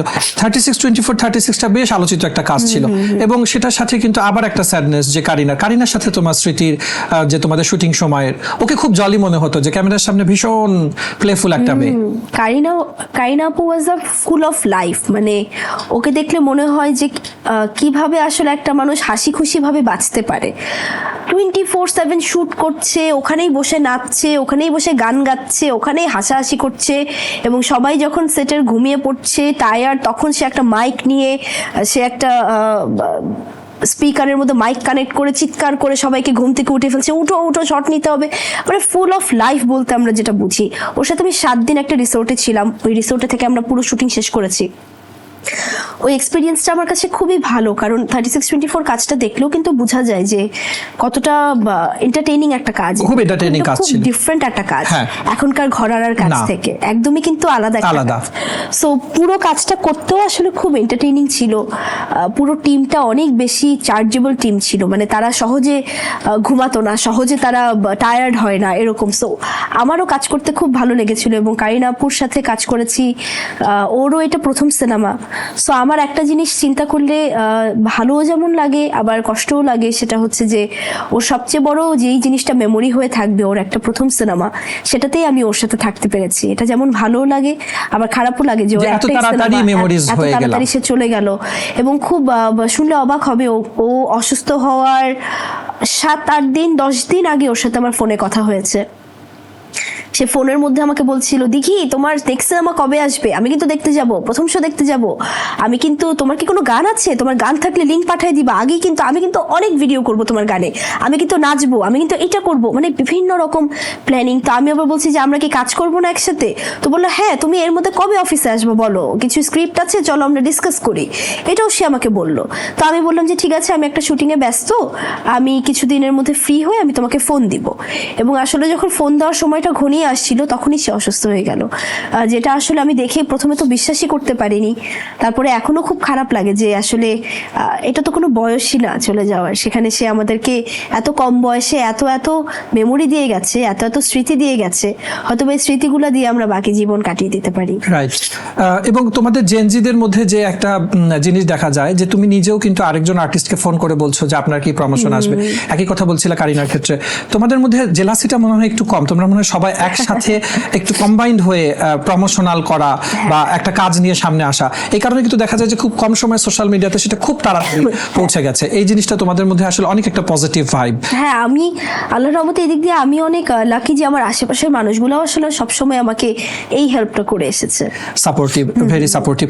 দিঘির সিনেমার ক্ষেত্রে কেন কি মানে কোথাও যে কি মনে হচ্ছে যে লাক মাঝে মাঝে একটু ফেভার কম করছে? আমরা যেটা দেখছি যে গানে বা নাচে যতটা দিঘি খুব হাইলাইটেড হচ্ছে, ওয়েব ফিল্মগুলোতে হচ্ছে, কিন্তু সিনেমার ক্ষেত্রে যে মনে হচ্ছে একটু পিছিয়ে থাকছে। এই জায়গাটা কি মানে সিলেকশনের ক্ষেত্রে ভুল হচ্ছে নাকি অন্য কোনো সমস্যার কারণে এরকম যে সিনেমাগুলো কেন এত হাইলাইট হচ্ছে না? প্রথমত হচ্ছে আমার মনে হয় যে আমি আশা করি আমার কাছে সামনে আরো অনেক ভালো ভালো স্ক্রিপ্ট আসবে, তারপরে আমি আসলে আরো অনেক ভালো কাজ উপহার দিতে পারবো। কিন্তু আসলে স্ক্রিপ্টগুলো আসার পর্যন্ত আমাকে ওয়েটই করতে হবে। তার আগে যেটা হবে যে আমি চাইলেও আসলে ওই কাজগুলো উপহার দিতে পারবো না যেটা আমি চাই। আর এটা আসলে একটা প্রোডাকশন হাউস থেকে না আসলে, একজন ডিরেক্টর যদি মনে করে যে আসলে আমাকে দিয়ে এটা করানো সম্ভব, সেটা যদি তারা আমাকে না দেয়, সেই সুযোগটাও আমি আসলে পাই না। বাট আমার মনে হয় আজ পর্যন্ত যে কয়জন ডিরেক্টর আমাকে যা দিয়েছে আমি চেষ্টা করেছি তাদের ফুলফিল আপ করা, টু দি পয়েন্টে সেটা একেবারেই কিন্তু ডেডিকেশন দিয়ে কাজ করা। হ্যাঁ, এবং আমি চাই সামনে এই রিস্কটাও সবাই নেক, কিংবা আমি চাই যে আসলে ডিরেক্টররা আমাকে এমন এমন কিছু চ্যালেঞ্জ দেখ যেটা আমিও করতে চাই এবং আমার দর্শকরাও দেখে আসলে অবাক হোক। স্যাটিসফাইড থাকবেন, হ্যাঁ। এবং সবসময় দিঘিকে দেখে অবাক হওয়ার চেয়েও যে আবার দিঘির মতো হতে চাই, এই ব্যাপারটাই যেন থাকে। খুব রিসেন্ট একটা ইন্টারভিউ তুমি বলছিলা যে তুমি পরিমণির বায়োপিক করতে চাও। সেক্ষেত্রে আসলে পরীর লাইফটা তোমাকে অনেক বেশি খুব সম্ভবত অ্যাট্রাক্ট করেছে, যার কারণে মনে হচ্ছে বায়োপিক। সেটা নিয়ে যদি একটু বলতে যে কেন মনে হলো যে পরীর বায়োপিকে তুমি কাজ করতে চাও? আমরা একদিন কিছু মানুষ আমরা আসলে গল্প করছিলাম যে এখনকার নায়িকাদের মধ্যে সবচেয়ে এন্টারটেইনিং আর থ্রিলিং লাইফ হচ্ছে পরী আপুর লাইফটা। কারণ সে খুব অকপটে সত্যি কথা বলতে পারে, সে খুব অকপটে তার পার্সোনাল লাইফ দেখানোর পরেও সে খুব মানে তার একটা অরা আছে আলাদা, যে হ্যাঁ ঠিক আছে হয়ে গেছে এরকম একটা ব্যাপার। এটা কিন্তু সবার থাকে না। আই ডোন্ট কেয়ার যে ব্যাপারটা, এটা কিন্তু আসলে সবার ভিতর নেই, কিংবা সবার এই সাহসটাও নেই যে আসলে এরকম একটা নেচার থাকতে পারে। সো আমার মনে হয়েছে যে এটা যদি আমরা কখনো পর্দায় ফোটাতে পারি এবং সেই সুযোগটা যদি কখনো আমার কাছে থাকে, হয়তো বা এরকম মানুষটা এত বোল্ড মানুষ আমি পার্সোনালি হতে পারবো না, সো পর্দাই কেন না। এবং তাকে আমি একদিন তার সাথে আমার প্রায়ই কথা হয় মাঝে মাঝে ফোনে, তো তাকে একদিন আমি বলছিলাম যে কিভাবে তোমার মতো হওয়া যায়, আমাকে একটু বলবে যে মানে অন স্পট আমি কারো উপর রাগ, আমি তাকে বলে ফেলবো আমি তোমার উপর রাগ, কিংবা অন স্পট আমি কাউকে ভালোবাসি, আমি বলে ফেলবো আমি তাকে ভালোবাসি। দুর্দান্ত, মানে সবচেয়ে সাহস যেটা পরীর, যে সে ভালোবাসতেও কোনো দ্বিধাবোধ করছে না, আবার সে খুব ফেরোসাস হওয়ার জন্য যে খুব সাহসী হতে হবে সেখানেও তার কোনো দ্বিধা নেই। সে একজন খুব ভালো মা, সে একজন দুর্দান্ত ভালো মা, মানে প্রত্যেকটা জায়গাতে তাকেও আসলে খুব পারফেকশন মনে হয়। একদমই তাই। এবং সে আমাকে বলে আল্লাহ তুই আমার মতো হবি, দরকার নাই তুই আমার মতো হইস না, তুই আমাকে বল যে কাকে নিয়ে কি লিখতে হবে আমি লিখে দিতেছি। আমাকে এরকম করে বলছিল একদিন, কাকে নিয়ে লিখতে হবে বল আমি লিখে দিতেছি, তুই কিছু লিখিস না, আমার মতো হওয়ার দরকার নাই। তো আমি তাকে প্রায় এরকম আমাদের কনভারসেশন হলে দুষ্টামি করি, আমরা কথা বলি, এবং সে অসম্ভব ভালো একজন মনের মানুষ। তার সাথে খুব কাছ থেকে যারা না মিশবে তারা কিন্তু বুঝবে না যে পরিমণি আসলে কেমন। তো আমার সেই সৌভাগ্যটা হয়েছে তাকে কাছ থেকে দেখার। তো এই জন্য আমার মনে হয়েছে যে সে আসলে একের ভিতর সব, তার মধ্যে সব রকম ইমোশন আছে, সব রকম একটা মেশালো পাঁচমিশালি একটা ব্যাপার আছে। এইটা যদি পর্দায় দেখানো যায় আমি শিওর দর্শক ওখানেই বসে পুরোটা দেখবে।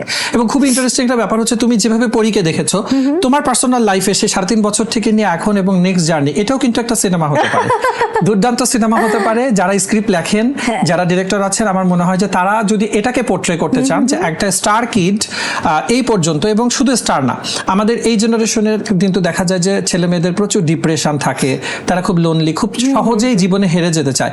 কিন্তু দিঘিকে দেখে যে জিনিসটা, দিঘি বা পরীকে দেখে যে জিনিসটা মনে হয় যে জীবনে গিভ আপ করাটা এত ইজি না, মানে খুব ছোট একটা ঘটনাতে এত ধাক্কা খাওয়ার কিছু নাই। কারণ তোমরা একা একা আসলে যে পর্যন্ত এগিয়ে এসছো, বা এখন অবধি যে পরিমাণ সাহস নিয়ে বলি, তারপরে তোমার বিবেক বুদ্ধি নিয়ে বলি, তোমরা যেভাবে চলছো, এটা আসলে এই জেনারেশনের জন্য একটা অনেক বড় এক্সাম্পল। Thank you. আমি রিসেন্টলি যেটা দেখছিলাম যে তুমি একটা ইন্টারভিউ বলছো যে যেহেতু তুমি জার্নালিজম নিয়ে পড়ছো, সাংবাদিক হওয়ার ইচ্ছা আছে, সাকিব ভাইয়ের ইন্টারভিউ নেওয়ার তোমার খুব ইচ্ছা আছে, যদি তোমার চাচ্ছু। সাকিব ভাইয়ের ইন্টারভিউয়ে তুমি হচ্ছে কি কোশ্চেন গুলো করতে চাও, বা উনি কি আসলে তোমাকে ইন্টারভিউ দিবেন? আমি জানি না, এটার জন্য প্রথমে তো আগে পড়ালেখাটা শেষ করতে হবে, ওরকম মানে পরিপক্কভাবে একজন জার্নালিস্ট হয়ে উঠতে হবে, তারপরে আমি আসলে নিতে চাই। আর যদি আসলে আমি কিছু এমন তার জীবনের জার্নি শুনতে চাই, মানুষ তো আসলে অনেক কিছুই শুনতে চায়, মানুষ তো আসলে অনেক কন্ট্রোভার্সিয়াল কোয়েশ্চেন করে, বাট আমি তার জার্নিটা জানতে চাবো, যে আসলে শাকিব খান হয়ে ওঠার পিছের গল্পটা, প্রথম সিনেমা থেকে কিভাবে তার চান্স পাওয়া, কিভাবে তার এই পর্যন্ত আসা, এবং মাঝখানে কত রকম বাধা সে পার করে এসেছে, এবং আজকে তার কেমন লাগে শাকিব খান হয়ে যাওয়ার পরে, ওই মানুষটা এই মানুষটার তফাৎ আছে কিনা, এরকম অনেক প্রশ্ন আসলে। এবং শাকিব খান কি তার ব্যক্তি জীবনটাকে একটু আলাদা করে রাখতে পছন্দ করছেন ভেরি রিসেন্ট সময়গুলোতে, যে মনে হচ্ছে তিনি তার ব্যক্তিগত জীবনকে সামনে আনতে চান না, কিন্তু যেটা নিয়ে অনেক কন্ট্রোভার্সারি হচ্ছে, অনেক কথা আলোচনা হচ্ছে, এই জিনিসটাকে আসলে কিভাবে দেখো? না, আমার তো মনে হয় আমাদের যারা আমরা মিডিয়াতে কাজ করি তাদের ব্যক্তি জীবন জানারই কোনো প্রয়োজন নাই। আমরা যারা যতটুকু ক্যামেরার সামনে ততটুকু আমাদের জানা দরকার, এর বাইরে আসলে আমরা কি করি, কোথায় গিয়ে কফি খাই, কিংবা কিভাবে খাই, কিংবা আসলে আমরা কি করি, আমরা কোথা থেকে কাপড় কিনি, এটাও কারো জানার দরকার নেই আমার মনে হয়। ব্যক্তি মানুষের স্বাধীনতা যেটা, একদমই তাই। এবং আমার মনে হয় যে সবারই পার্সোনাল লাইফ আছে, সবারই একটা আলাদা লাইফ থাকে পার্সোনালি, সো এটাও তাদেরকে তাদের মতো লিড করতে দেওয়া উচিত। যেটা তুমি বলছিলা যে তোমার নিজস্ব ব্যক্তি স্বাধীনতার তারকাদের, যেটা তোমার নিজের সম্পর্কে শোনা গুজব এ পর্যন্ত সবচেয়ে মানে বেস্ট গুজব কোনটা শুনেছো, যেটা হয়তো সোশ্যাল মিডিয়াতে এসেছে অথবা নিউজে এসেছে, এরকম কোনো গুজব যেটা নিজের খুব সম্পর্কে? রিসেন্ট একটা মজার গুজব শুনলাম যে আমি নাকি ব্রাজিল থেকে পোল্ট্রি মেরে আর্জেন্টিনা হয়ে গেছি। জাস্ট বিকজ আমি আর্জেন্টিনাকে বেস্ট অফ লাক লিখেছিলাম একটা পোস্টে, এখন দেখি ঘুম থেকে উঠে বিভিন্ন মানুষ আমাকে লিঙ্ক পাঠাচ্ছে নিউজে যে এই তুই কবে আর্জেন্টিনা হলি, কবে তুই পোল্ট্রি মারলি, এই কি অবস্থা।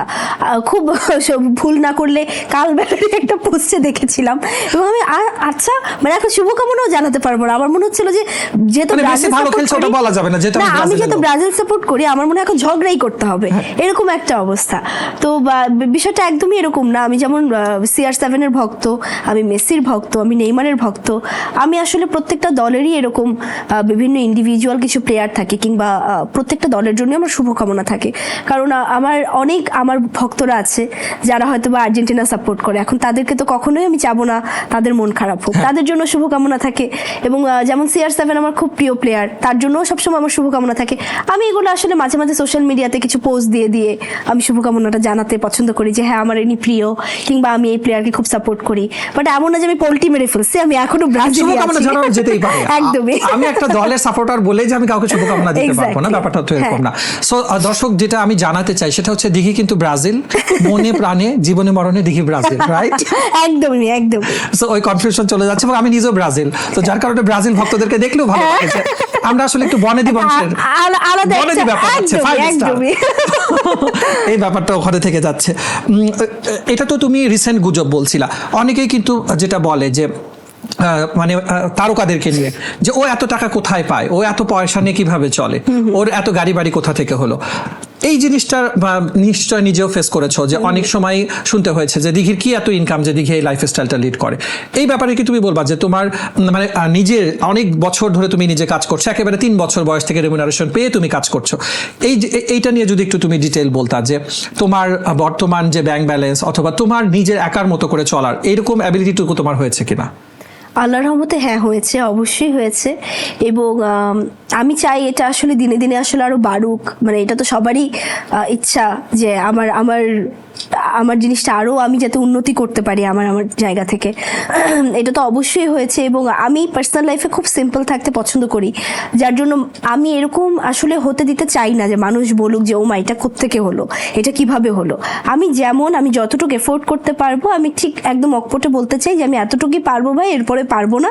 এবং আমার কাছে এটা খুব নর্মাল লাগে, কারণ কি আমরা তো আসলে দিন শেষে একজন মানুষ, আমাদেরও অবশ্যই পার্সোনাল লাইফে অনেক রেসপন্সিবিলিটি থাকে। একটা অনেক মানে কি বলে এটাকে, অনেক বেশি ফ্যাশনেবল হওয়ার থেকে, কিংবা অনেক বেশি অযথা খরচ থেকে, শো অফ করার থেকে, অযথা খরচের থেকে আমাদের একটা পার্সোনাল লাইফ থাকে যেখানে আমাদের দরকারি জিনিসটা আগে আসে। সো আমি সবসময় একটু এই টাইপের, এটা আমি বাবার থেকে শিখেছি। যদিও আমার মা হচ্ছে খুব মানে এগুলোর প্রতি একদম ছিল না, যে আমি পরে কি করব আমি জানি না, আমার এখন এটা ভালো লাগে, দিনটাকে এনজয় করবো, একদমই এরকম। কিন্তু আমার বাবা আবার খুব হিসাবি, তার কথা হচ্ছে আমি প্রয়োজনের বাইরে কিছুই করব না, এই জিনিসটা কি আমার প্রয়োজন কিনা তারপরে আমি আসলে এটা নিব। তো এইটা বাবার থেকে এখনো প্রতিনিয়ত শেখার চেষ্টা করি, কারণ মাঝে মাঝে যখন ভুল করি বাবা এটা করা যাবে না, এটা কি এখন দরকার, না এটা দরকার নেই, তো এরকম এই জিনিসগুলো এখনো আমার সাথে হয়। সো আমি যতটুক পারি আমি চেষ্টা করি ততটুকের মধ্যেই থাকার। আমার লোক দেখানো স্বভাবটা একদমই নেই। সো যার জন্য যেটা হয় যে বলার সুযোগটাও আসলে সবার খুব কম। সেলফ হ্যাপিনেসের ব্যাপারটাকে তুমি অনেক প্রায়োরিটি দাও। একদমই। তো এই কারণেই হয়তো তোমাকে এত হ্যাপি সোল লাগে, কারণ মানুষ কিন্তু দেখে যে দিঘি নাচতেছে, দিঘি হাসি খুশি, দিঘি দৌড়াদৌড়ি করছে, অথচ এর পেছনে এই দিঘিকে যে একটা সিঙ্গেল লাইফে এত স্ট্রাগলের মধ্যে দিয়ে যেতে হচ্ছে সেটা কিন্তু কেউ কখনো দেখতে চায় না, এবং সে জায়গাতে কনসিডারও করে না। সাধারণ দর্শকের মনে একটা থাকে যে যারা বিনোদন জগতের লোক এদের জীবনই হচ্ছে নাচ গান আনন্দে ভরপুর, কিন্তু এর বাহিরেও যে আসলে জীবনের একটা কঠিন বাস্তবতা থাকে সেই জিনিসগুলোকে তুমি খুব ভালোভাবে হাইড করতে পারো। এটা কিন্তু তোমার একটা অনেক বড় যে দেখলে সবসময় সবাই মনে করে যে মানে ফুল অফ লাইফ। পার্সোনাল লাইফের কথাগুলোই বলছিলাম, সেক্ষেত্রে দিঘির একটু পার্সোনাল লাইফের অ্যাফেয়ার, প্রেম, বিয়ে এইগুলোর প্রিপারেশন জানতে চাবো যে দিঘি কি কোনো সম্পর্কে আছে? না না, এখন অবধি না। এখন অবধি কেউ দিঘি কেমন জয় করতে পারে? না, জয় করার থেকে আরো বেশি যেটা হয়েছে যে আসলে এখন তো ক্যারিয়ারেরও খুব উঠতি সময়। তো আমি যেটা চাই যে আমার ক্যারিয়ারের প্রতি অনেক বেশি আমি ফোকাস থাকি। আমি চাই না এই ফোকাসটা অন্যদিকে যাক কিংবা এই কনসেন্ট্রেশনটা কোনোভাবে নষ্ট হোক। আর যেহেতু আমার আশেপাশে আমি যখন দেখি আমার কালিগদের অবস্থা, যখন দেখি যে না এখনো আসলে ওই সময়টা হয়নি, এটা একটা বয়স, একটা ম্যাচুরিটির পরেই আসলে আমার মনে হয় যে এই জিনিসটা হ্যান্ডেল করারও একটা ব্যাপার থাকে। এই জিনিসটা একবার হুজুগে করে ফেললাম, হুজুগে হয়ে গেল, ব্যাপারটা এরকম না। হলে যাতে ভালো মতোই হয় এবং হলে যাতে এটা সারা জীবন অবধি থাকে, এরকম করেই চাই। তো যার জন্য খুব বেশি প্রায়োরিটি দিই ক্যারিয়ারকে, যার জন্য আমি চাই যে এই কনসেন্ট্রেশনটা আপাতত ক্যারিয়ারের প্রতি থাকুক। ক্যারিয়ারের সাথে যত প্রেম যত ভালোবাসা, একদম। কিন্তু নর্মালি যেটা হয় যে কেউ যদি ভালোবাসে দিঘিকে তখন তার মধ্যে আসলে কি কোয়ালিটিগুলো থাকতে হবে? মানে সেই ছেলেটার মধ্যে আসলে কি দেখে তুমি তার প্রেমে পড়তে পারো? সেই মানুষটাকে খুব সিম্পল মানুষ হতে হবে, খুব মানে অনেক বেশি কিছু চাই না, এবং একটু সুন্দর করে কথা বলতে পারলে খুব ভালো। যেহেতু আমি কথা বলতে খুব পছন্দ করি, তো মানুষের সাথে যদি কথা বলতে পারি, একটু ডিসকাস করতে পারি, সেন্স অফ হিউমার থাকা খুব দরকার, না হলে বোরিং লাগে ব্যাপারটা। ট্রাস্টওয়ার্দি হতে হবে, একটু যাতে বিশ্বাস করা যেতে পারে। বিশ্বাসটা আসলেই আসলে আমার মনে হয় ভালোবাসাটা ইজিলি চলে আসে। বিশ্বাসটা অনেক বড় জিনিস। আপাতত আর হচ্ছে খুব ঠান্ডা মাথার হতে হবে, কারণ যেহেতু আমি ঠান্ডা মাথার না, দিঘিকে শান্ত রাখতে হবে। এক্স্যাক্টলি, একটু ঠান্ডা মাথার হয়ে ডিল করতে হবে। দিঘি সবসময় খুব উত্তাল দিঘি। একদমই। আচ্ছা, তুমি ভেরি রিসেন্টলি একটা জায়গায় বলছিলে যে তোমার ওটিটিতে কাজ করার ক্ষেত্রে খুব পছন্দের একজন পরিচালক আছেন, আশফাক নিপুণ ভাই, এবং তার সাথে কাজ করার তোমার খুব ভীষণ ইচ্ছা। সেটা কি পূরণ হয়েছে? এখনো হয়নি? এখনো হয়নি, এটা আমি নিপুণ ভাইয়াকেও বলেছিলাম একটা প্রোগ্রামে। আমাদের প্রায় এরকম কমন ইভেন্টে দেখা হয়ে যায়, তখন আমি তাকে বলেছিলাম যে আমার কিন্তু ড্রিম আপনার সাথে কাজ করা। বলে বলেন কি এটা, আমার সাথে কাজ করা? আমি বলছি হ্যাঁ, আপনি জানেন আপনি কত ভালো ডিরেক্টর। তো সে খুব এরকম আমাদের মাঝে মাঝে কথা হয়। তো আমি তাকে প্রায়ই বলি যে এরপরে কোনো কাজ হলে আমাকে বলুন, অডিশন দিতে আসবো। মানে সে পর্যন্ত তুমি ইন্টারেস্টেড আছো? এবং এই যে তোমার মধ্যে খুব ডাউন টু আর্থ একটা ব্যাপার, যে দেখি যে আমি অনেক বড় স্টার, আমি সেলিব্রিটি, আমি কেন যাব, এই জিনিসটা তোমার মাঝে না? আমি তো প্রায় ডিরেক্টরদেরই বলি যে যদি কখনো মনে হয় যে দিঘিকে কাজে কাস্ট করতে চাই, কিংবা দিঘিকে নিয়ে একটু ডাউট আছে, কিংবা কোনো কাজ যদি আপনি আদৌ করছেন এরকম যদি কিছু হয়, যদি অডিশনের কোনো ওয়ে থাকে, আমার কান পর্যন্ত খালি আসলেই হলো, আমি অডিশন দিতে চলে যাব। এটা প্রায় ডিরেক্টরকে আমি বলি যে আপনার কাজ কোনো হলে আমাকে জাস্ট একটু বলেন, আমি অডিশন দিয়ে যাবো, না তো অনেক পরের কথা। মিডিয়াতে যেটা কিন্তু খুব কমন একটা ব্যাপার, যে ডিরেক্টর অথবা সহশিল্পী থেকে প্রেমের অফার পাওয়া, এরকম কি কখনো পাওয়া হয়েছে? বা কেউ কি কখনো ওই সাহসটুকু করেছে দিঘিকে প্রেমের প্রস্তাব দেওয়ার? করেছে? হ্যাঁ, করেছে। আচ্ছা, আসতেই পারে, প্রেম আসতেই পারে। হ্যাঁ, এটাও দিঘি কিন্তু অকপটে স্বীকার করলো, কারণ দিঘি তো বলতেই পারতো যে না না না, এগুলো কোনো কিছু না। না, আমি আরেকটা ইন্টারভিউতেও বলেছি যে হ্যাঁ এরকম তো আসি, অনেক সময় আসে, কিন্তু সেটাও দিঘি এখনো পর্যন্ত হ্যাঙ্গিং পেন্ডিং এ রাখা আছে, এবং তাকে অবশ্যই ঠান্ডা মাথার হতে হবে। এটা হচ্ছে ফার্স্ট। আর ডিরেক্টরদের মাথা আসলে ঠান্ডা একটু কমই থাকে, এই জন্য হয়তো এটা ওয়ার্ক করছে না। তো আমরা অনেকক্ষণ ধরে আসলে আড্ডা দিচ্ছিলাম, একেবারে এই কিউরিয়াস টু নো শেষের দিকে আমরা চলে এসেছি। এক কথায় যদি বলতে চাই যে দিঘিকে এক কথায় কিভাবে এক্সপ্লেন করা যায়? স্পন্টেনিয়াস, এরকম কিছু, স্পন্টেনিয়াস, সিম্পল, এরকম কিছু হয়তো বা বলা যেতে পারে, কিংবা যদি বলা যেতে পারে যে সিম্পল ইয়েট বিউটিফুল, এরকম যদি কিছু হয়। যে মানে যত সিম্পলের মধ্যে থাকা যায়, যত মিনিমাল থাকা যায়, তার মধ্যে হচ্ছে আমি খুব স্পন্টেনিয়াস, মানে খুব হাইপার হয়ে যায়, একটুতে হাইপার, একটুতে খুশি, একটুতে দুঃখ, আমার মধ্যে এগুলো খুব আছে। তো আবার শান্তও হয়ে যাই খুব তাড়াতাড়ি, সো আমি খুব স্পন্টেনিয়াস, এটা বলা যায়। মানে দিঘি একেবারে দিঘির মতোই হয়েছে, যে যখন কারো মন খারাপ, সে যদি একটা খোলা পানির সামনে যেয়ে বা গাছের নিচে যেয়ে দাঁড়ালে যেমনটা ফিল করে, দিঘির আশপাশে মানুষগুলো সম্ভবত দিঘির সাথে এই ফিলটাই করে। এবং দিঘি এক কথায় হচ্ছে কখনো উত্তাল, কখনো শান্ত, কিন্তু দিঘির মতোই দিঘি। দর্শক, আমরা জেনে নিচ্ছিলাম যে দিঘির পার্সোনাল লাইফ কেমন, সেখানে সে কি পছন্দ করে, তার ছেলেবেলা, তার বেড়ে ওঠা, তার কাজ। জানি না আমরা কতটুকু আপনাদেরকে জানাতে পেরেছি, আমরা চেষ্টা করেছি, এবং এখনো আরো অনেকগুলো এপিসোড আছে যেখান থেকে আরো অনেকগুলো জিনিস আমরা জেনে নিতে পারবো। তারকাদের ওয়ার্ড্রোব বা ক্লজেটে আসলে কি থাকে, চলুন জেনে নেই।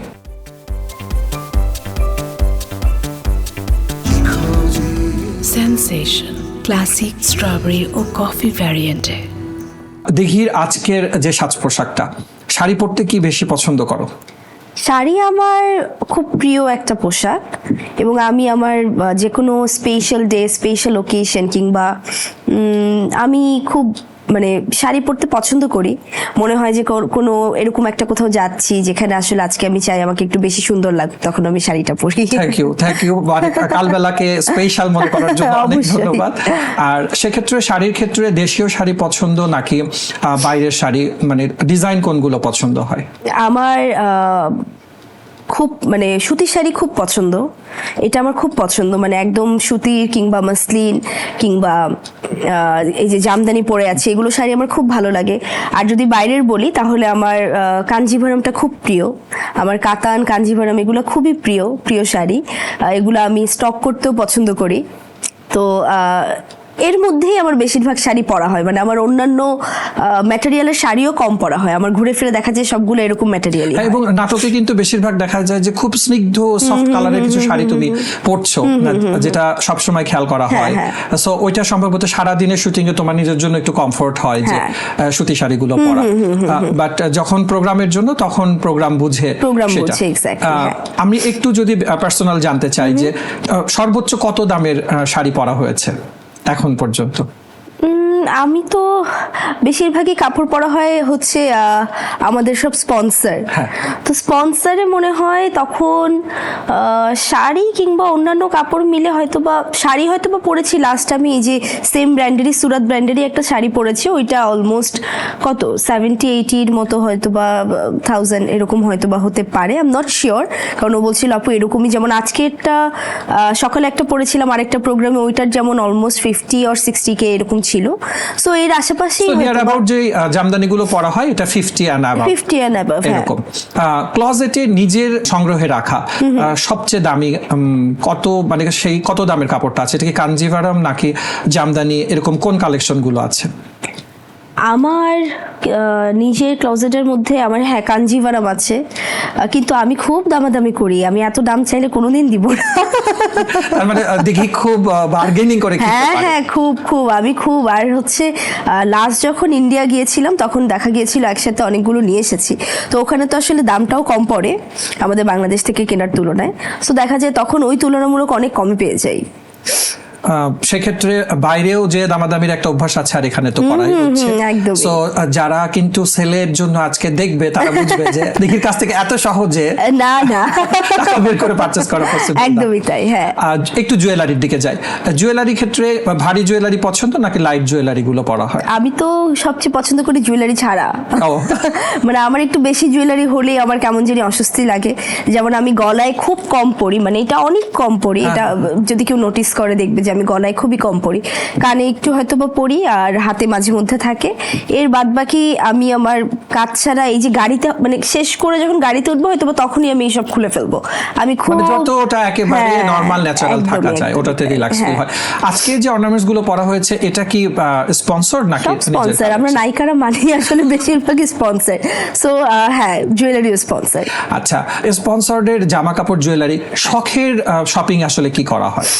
শখের শপিং যেগুলো করা হয় ওগুলা দেখা যায় হচ্ছে খুব মিনিমাল, আমি যেটা করি খুব ভারী কিছু পরা কিনা হয় না, খুব মিনিমাল জুয়েলারি কিনা হয়, কারণ ভারীগুলো আমরা স্পন্সারেই পাই, ভারীগুলো আমাদের ব্র্যান্ড থেকেই পাঠানো হয় যে নেক্সট কোনো প্রোগ্রামে, কিংবা আমরা গিফট পাই প্রচুর, তো যার জন্য যেহেতু আমরা ভারী জুয়েলারি হোক কাপড় হোক এগুলো আমরা আসলে খুব ইজিলি পেয়ে যাই। সিম্পলগুলো দেখা যায় যে খুব কষ্ট হয় পেতে, কিংবা সংগ্রহ করতেও কষ্ট হয়, কালেক্ট করতেও কষ্ট হয়, সো দেখা যায় যখন কালেক্ট করি খুব সিম্পল জুয়েলারি কিংবা এলিগেন্ট কিছু এই টাইপের জিনিস কালেক্ট করতে, মানে ছোট ছোট পেন্ডেন্ট বা স্টোন এই কালেকশন গুলো রাখতে খুব ভালো লাগে।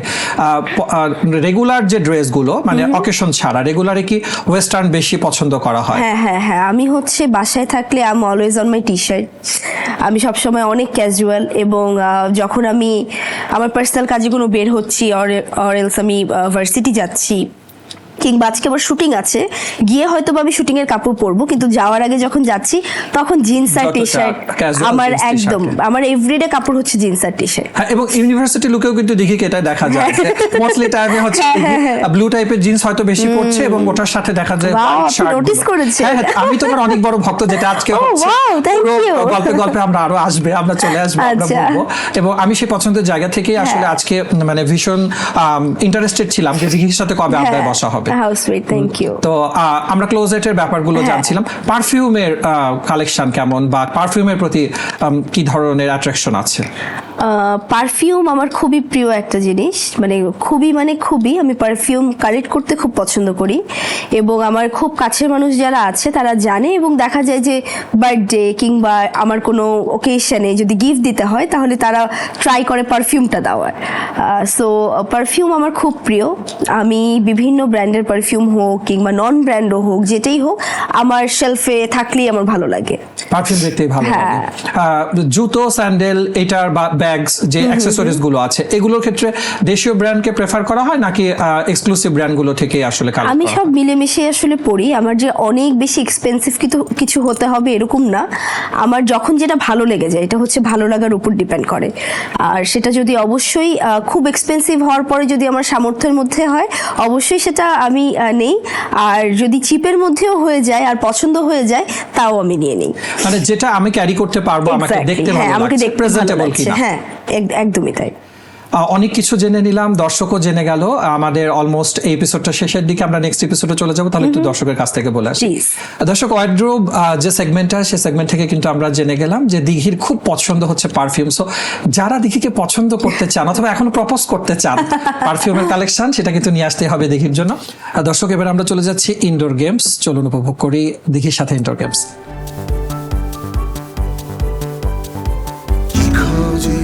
সেন্সেশন ক্লাসিক স্ট্রবেরি ও কফি ভ্যারিয়েন্টে।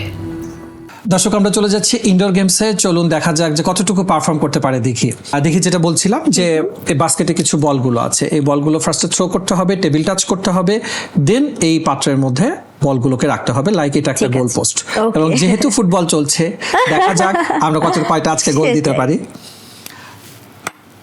ওকে, ফার্স্ট একটা মিসিং, কোনো সমস্যা নাই, অনেকগুলো বল আছে, আমরা একটা একটা করে ট্রাই হ্যাঁ। করব। ফার্স্ট যেটা জানতে চাইবো, বল তুমি খেলতে পারো। কাজ করতে যে মেল বা ফিমেল যে কোয়ার্টিস্ট ছিল, তার মধ্যে কার অভিনয় সবচেয়ে বেশি ভালো লাগে? সিয়াম। সিয়ামের কাজ খুব ভালো লাগে। ফিমেল আর্টিস্ট হয়তো কাজ করা হয়নি। ওভাবে ফিমেল আর্টিস্টের সাথে কাজ করা খুব কম হয়েছে, কিন্তু আমি বলবো যে বুবলি আপুর কাজ খুব ভালো লাগে আমার জঙ্গলিতে। বুবলি আপুর সাথে যদিও একসাথে সিন ছিল না, বাট কাজ তো হয়েছে। কাজ হয়েছে, সেক্ষেত্রে তাকে ভালো লেগেছে। রিসেন্ট বুবলির কিন্তু বেবি হয়েছে, যেটা আমরা শুনেছি। তারপরে কি বুবলির সাথে কথা বলা হয়েছিল? না, খুব রিসেন্ট আমার সাথে কথা হয়নি, বাট আমাদের 3-4 মাস আগে একটা ইভেন্টে একসাথে দেখা হয়েছিল, তারপরে আসলে ওভাবে কথা হয়নি। ইনশাল্লাহ দেখা হয়ে যাবে।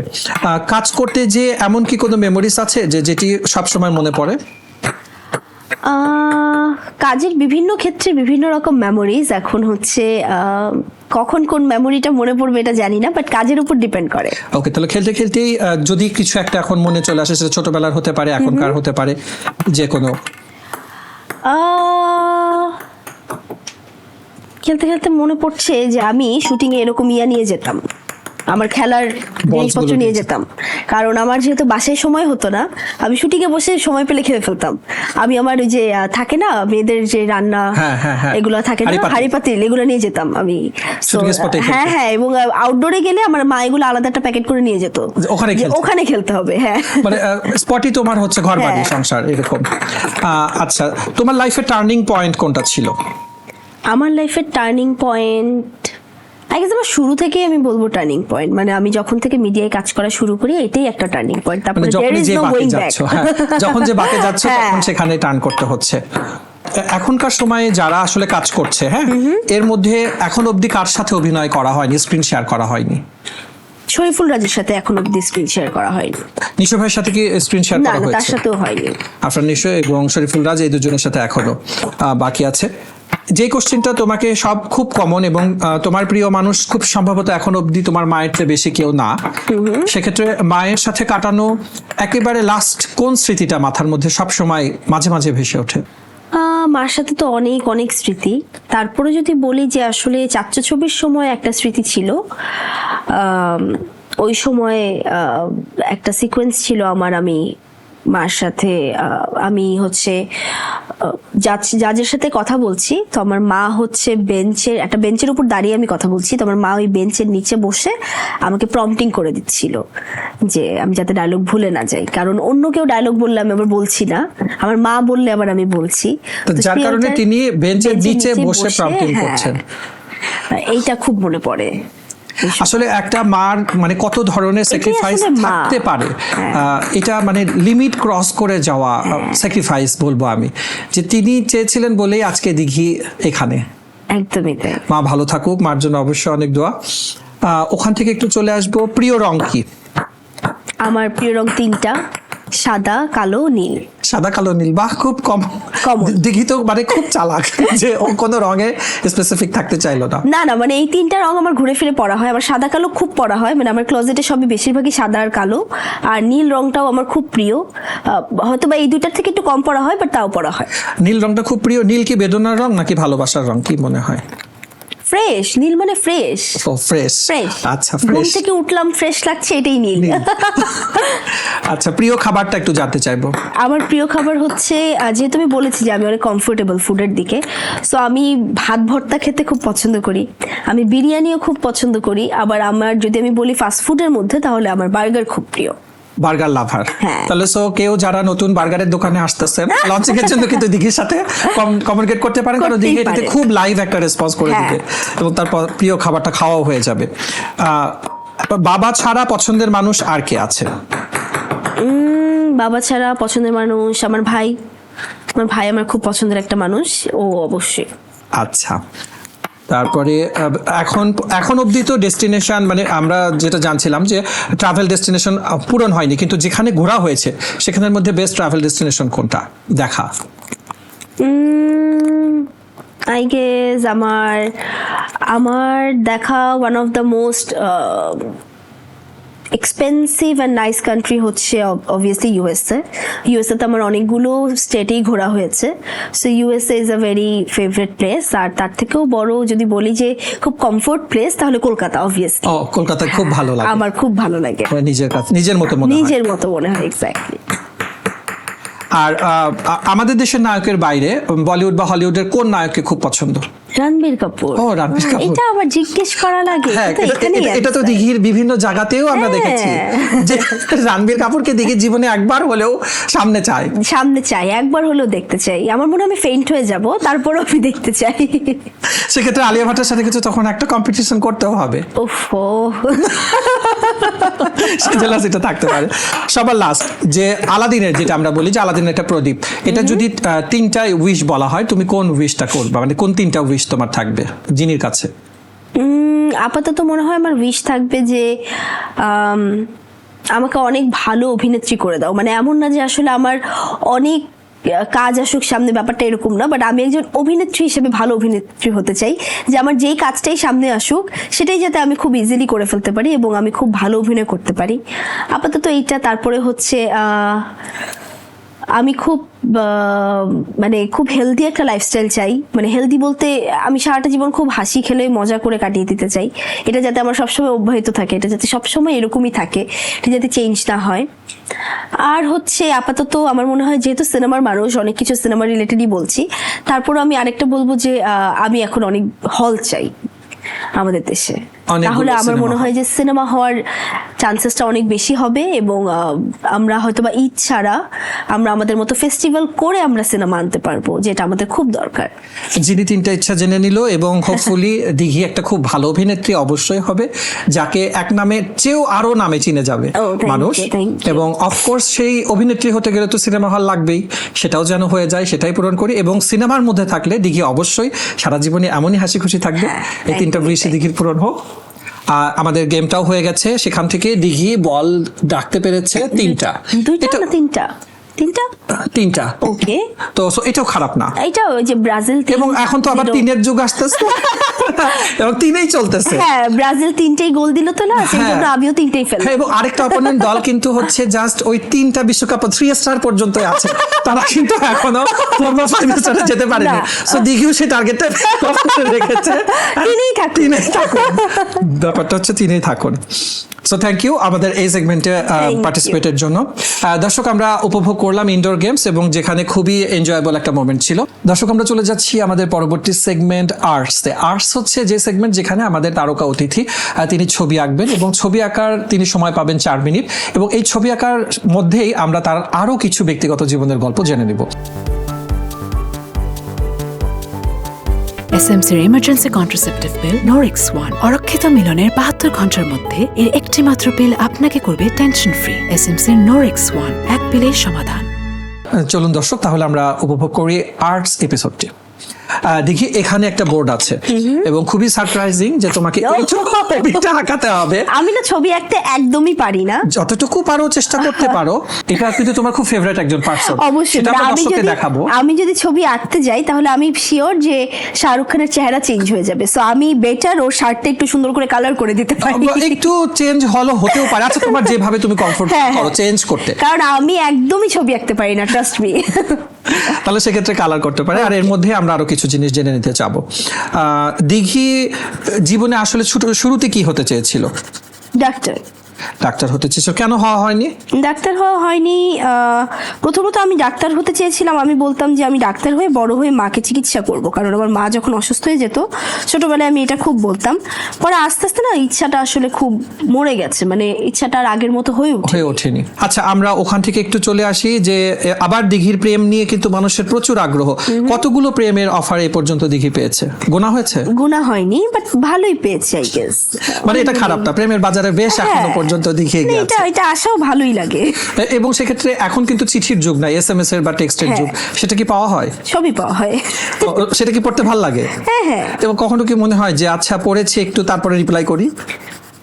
বেশিরভাগই রিপ্লাই করা হয় না, এবং কিছু কিছু মাঝে মধ্যে পরিচিতর মধ্যে পড়ে গেলে আর কি রিপ্লাইটা করতে হয়।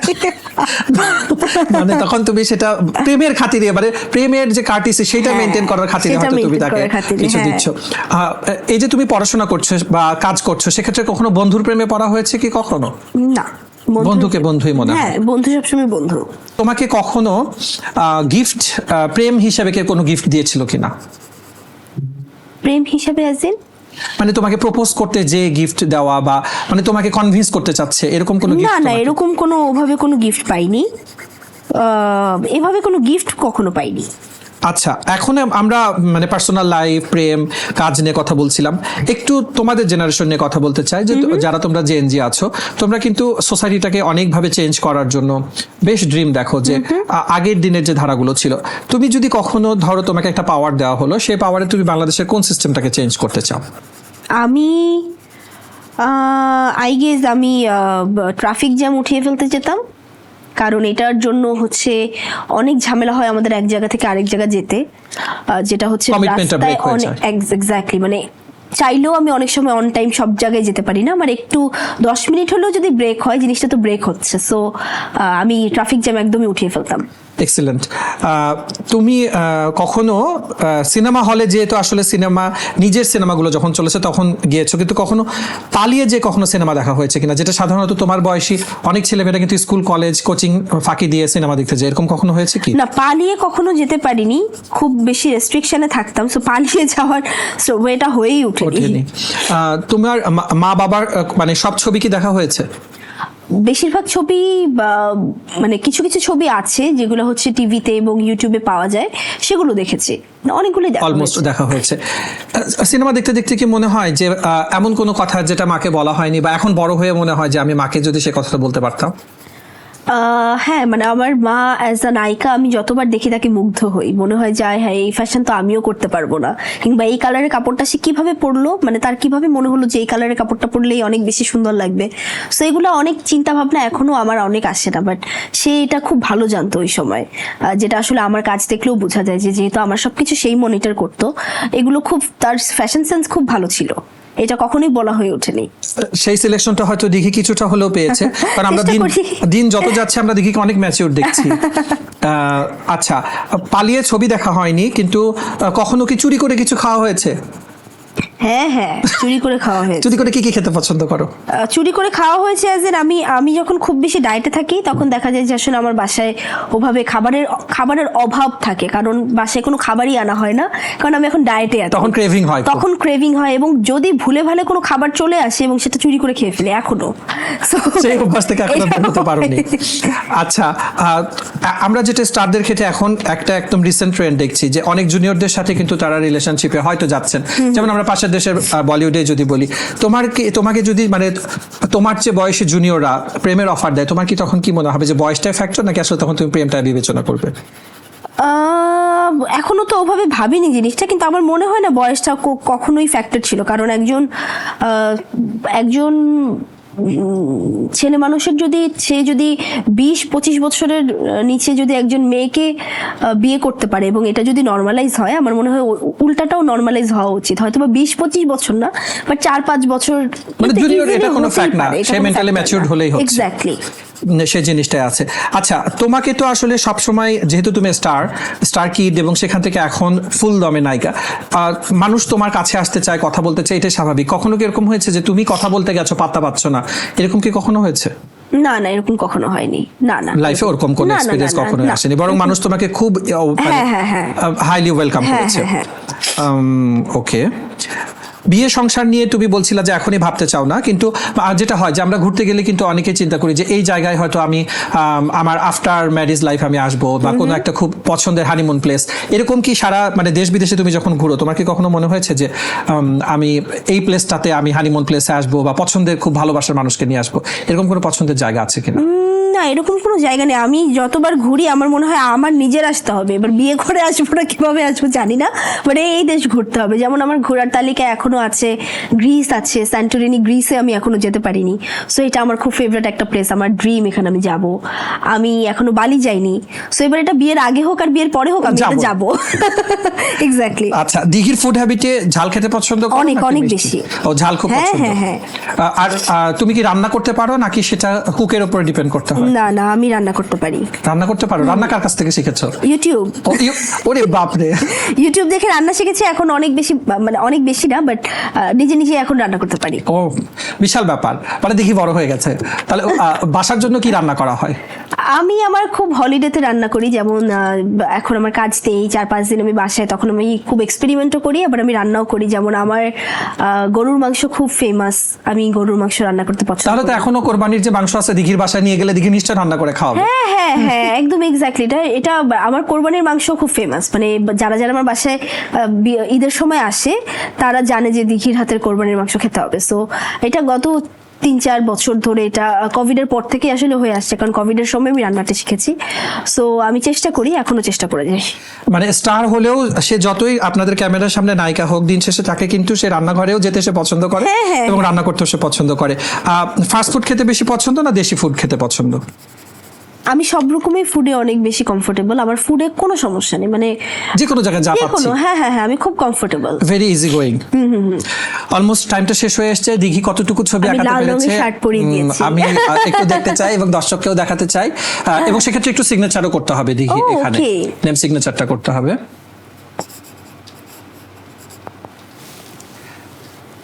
দর্শক, আমরা দেখছিলাম যে দিঘি কতটা ভালো ছবি আঁকাতে পারে, যদিও দিঘি বলেছিল যে ও ছবি আঁকাতে পারে না, যার কারণে ও খুব উপস্থিত বুদ্ধিতে দারুণ একটা কালার করেছে। কিন্তু সাদা কালো ছবি ছিল, সেটাকে সে একদম কালার ছবি করে দিয়েছে, এবং সে মায়ের ভালোবাসার মানুষ, ওরও পছন্দের মানুষ। এবং আমরা কিন্তু আজকে শোর মাধ্যমে জানিয়ে দিলাম যে সে কিন্তু শাহরুখেরও মেয়ে, শাহরুখ পারদিন সুব্রতর মেয়ে হচ্ছে দিঘি। সো আজকের পর থেকে বাংলাদেশ কিন্তু এটাও জেনে যাবে। থ্যাংক ইউ দিঘি, এত সুন্দর কালার করার জন্য। এবং এর মাধ্যমে আমাদের এই সেগমেন্টটাও শেষ হয়ে গেল, আমরা চলে যাব নেক্সট সেগমেন্টে। ওকে, এবার আমরা চলে যাচ্ছি একটু মজার একটা রাউন্ডে, যেটা হচ্ছে মিমিক্রি রাউন্ড। এসএমসির ইমার্জেন্সি কন্ট্রাসেপটিভ পিল নোরেক্স 1 অরক্ষিত মিলনের 72 ঘন্টার মধ্যে এর একটি মাত্র পিল আপনাকে করবে টেনশন ফ্রি। এসএমসির নোরেক্স 1, এক পিলের সমাধান। দেখি এবার আমরা একটা মজার সেগমেন্টে যাব, সেটা হচ্ছে মিমিক্রি। okay. তোমাকে দেখলে যেহেতু শাবনূর আপুর মতো মনে হয়, একই সাথে তুমি তোমার ছোটবেলার সবগুলো ছবি করেছো অপু বিশ্বাসের সাথে, আর তারপরে একটা সারপ্রাইজ তো থাকবে সেটা দর্শকের জন্য। তাহলে চলো আমরা মিমিক্রি রাউন্ডে চলে যাই। যদিও আমি মিমিক্রি একদমই পারি না, বাট তারপর আমি চেষ্টা করব চেষ্টা যেহেতু করতে চেয়েছে দিদি, দেখা যাক তাহলে। দর্শক, আমরা চলে যাচ্ছি মিমিক্রি রাউন্ডে। চলুন দেখে নেব 3টা ভিডিও এবং সেই ভিডিও থেকে কতটুকু ডায়লগ থ্রো করতে পারে দেখি। দেখি এই প্রথম ভিডিওটা তোমাকে একটু দেখিয়ে নিচ্ছি। এইভাবে কথা কইতাছো কেলা? কিভাবে তোমার সাথে কথা বলবো? কিভাবে? ভালো হাইট আর গায়ের রং সাদা বলে নিজেকে কি মনে করো? ঢাকা শহরের সব মেয়েরা তোমার পেছনে পাগল হয়ে ঘুরবে? তাহলে এই ডায়লগটা একটু শুনবো। কিভাবে তোমার সাথে কথা বলবো? কিভাবে? কি কোয়ালিটি আছে তোমার? ঢাকা শহরের সব মেয়ে তোমার পিছে পাগল হয়ে ঘুরবে কি মনে করেছো তুমি? আই গেস এটাই ছিল। ছোট দিকে অনেক বড় হয়ে গেছে তো। সে পুরোপুরি আই গেস এটাই ডায়লগ ছিল। এটাই ডায়লগ ছিল। ও মাই গড, আই ট্রাইড। আল্লাহ, উপদি কি সুন্দর করে বলছে ডায়লগটা। কিন্তু তুমি খুব সুন্দর করে বলেছো। আমি জাস্ট চেষ্টা করেছি। আমরা তাহলে নেক্সট ভিডিওটা দেখে নিব, যেটা একেবারে অপোজিট আরেকটা ডায়লগ থাকবে। চোরের মার বলো গলা, তোর ছেলে মিথ্যাবাদী প্রতারক প্রবঞ্চক।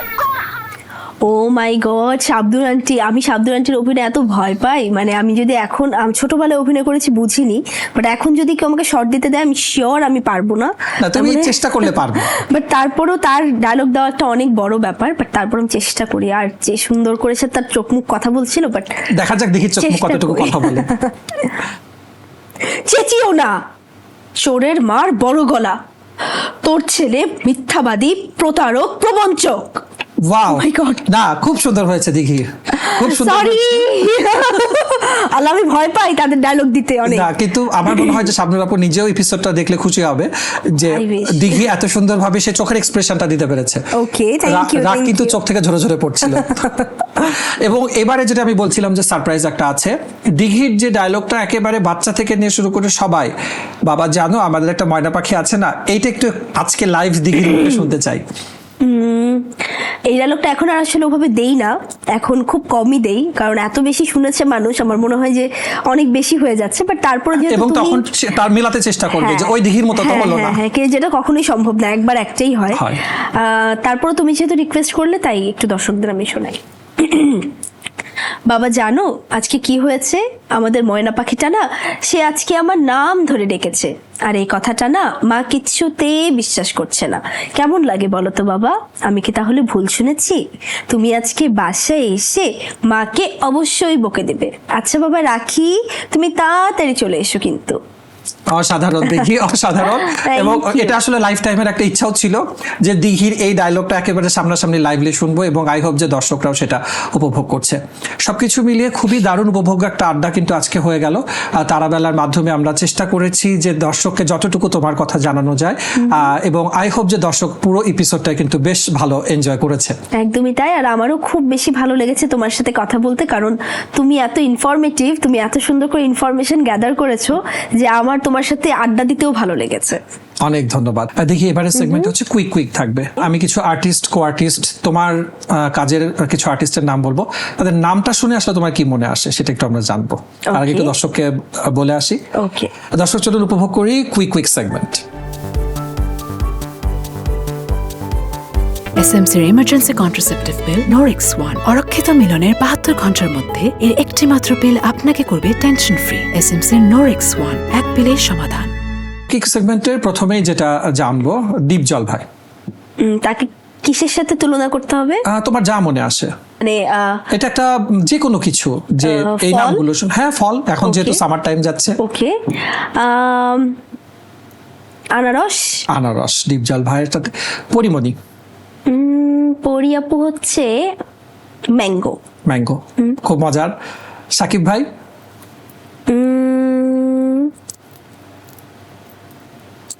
তার সাথে কি যায়? এত এত ড্রাগন ফ্রুট। ড্রাগন, হ্যাঁ, একটু একটু এলিগেন্ট, এলিগেন্ট, এক্স্যাক্টলি, একটু ডিফারেন্ট সবার হ্যাঁ, থেকে। আই কাচিং আছে। হ্যাঁ। অপু বিশ্বাস, অপুদির সাথে অরেঞ্জ।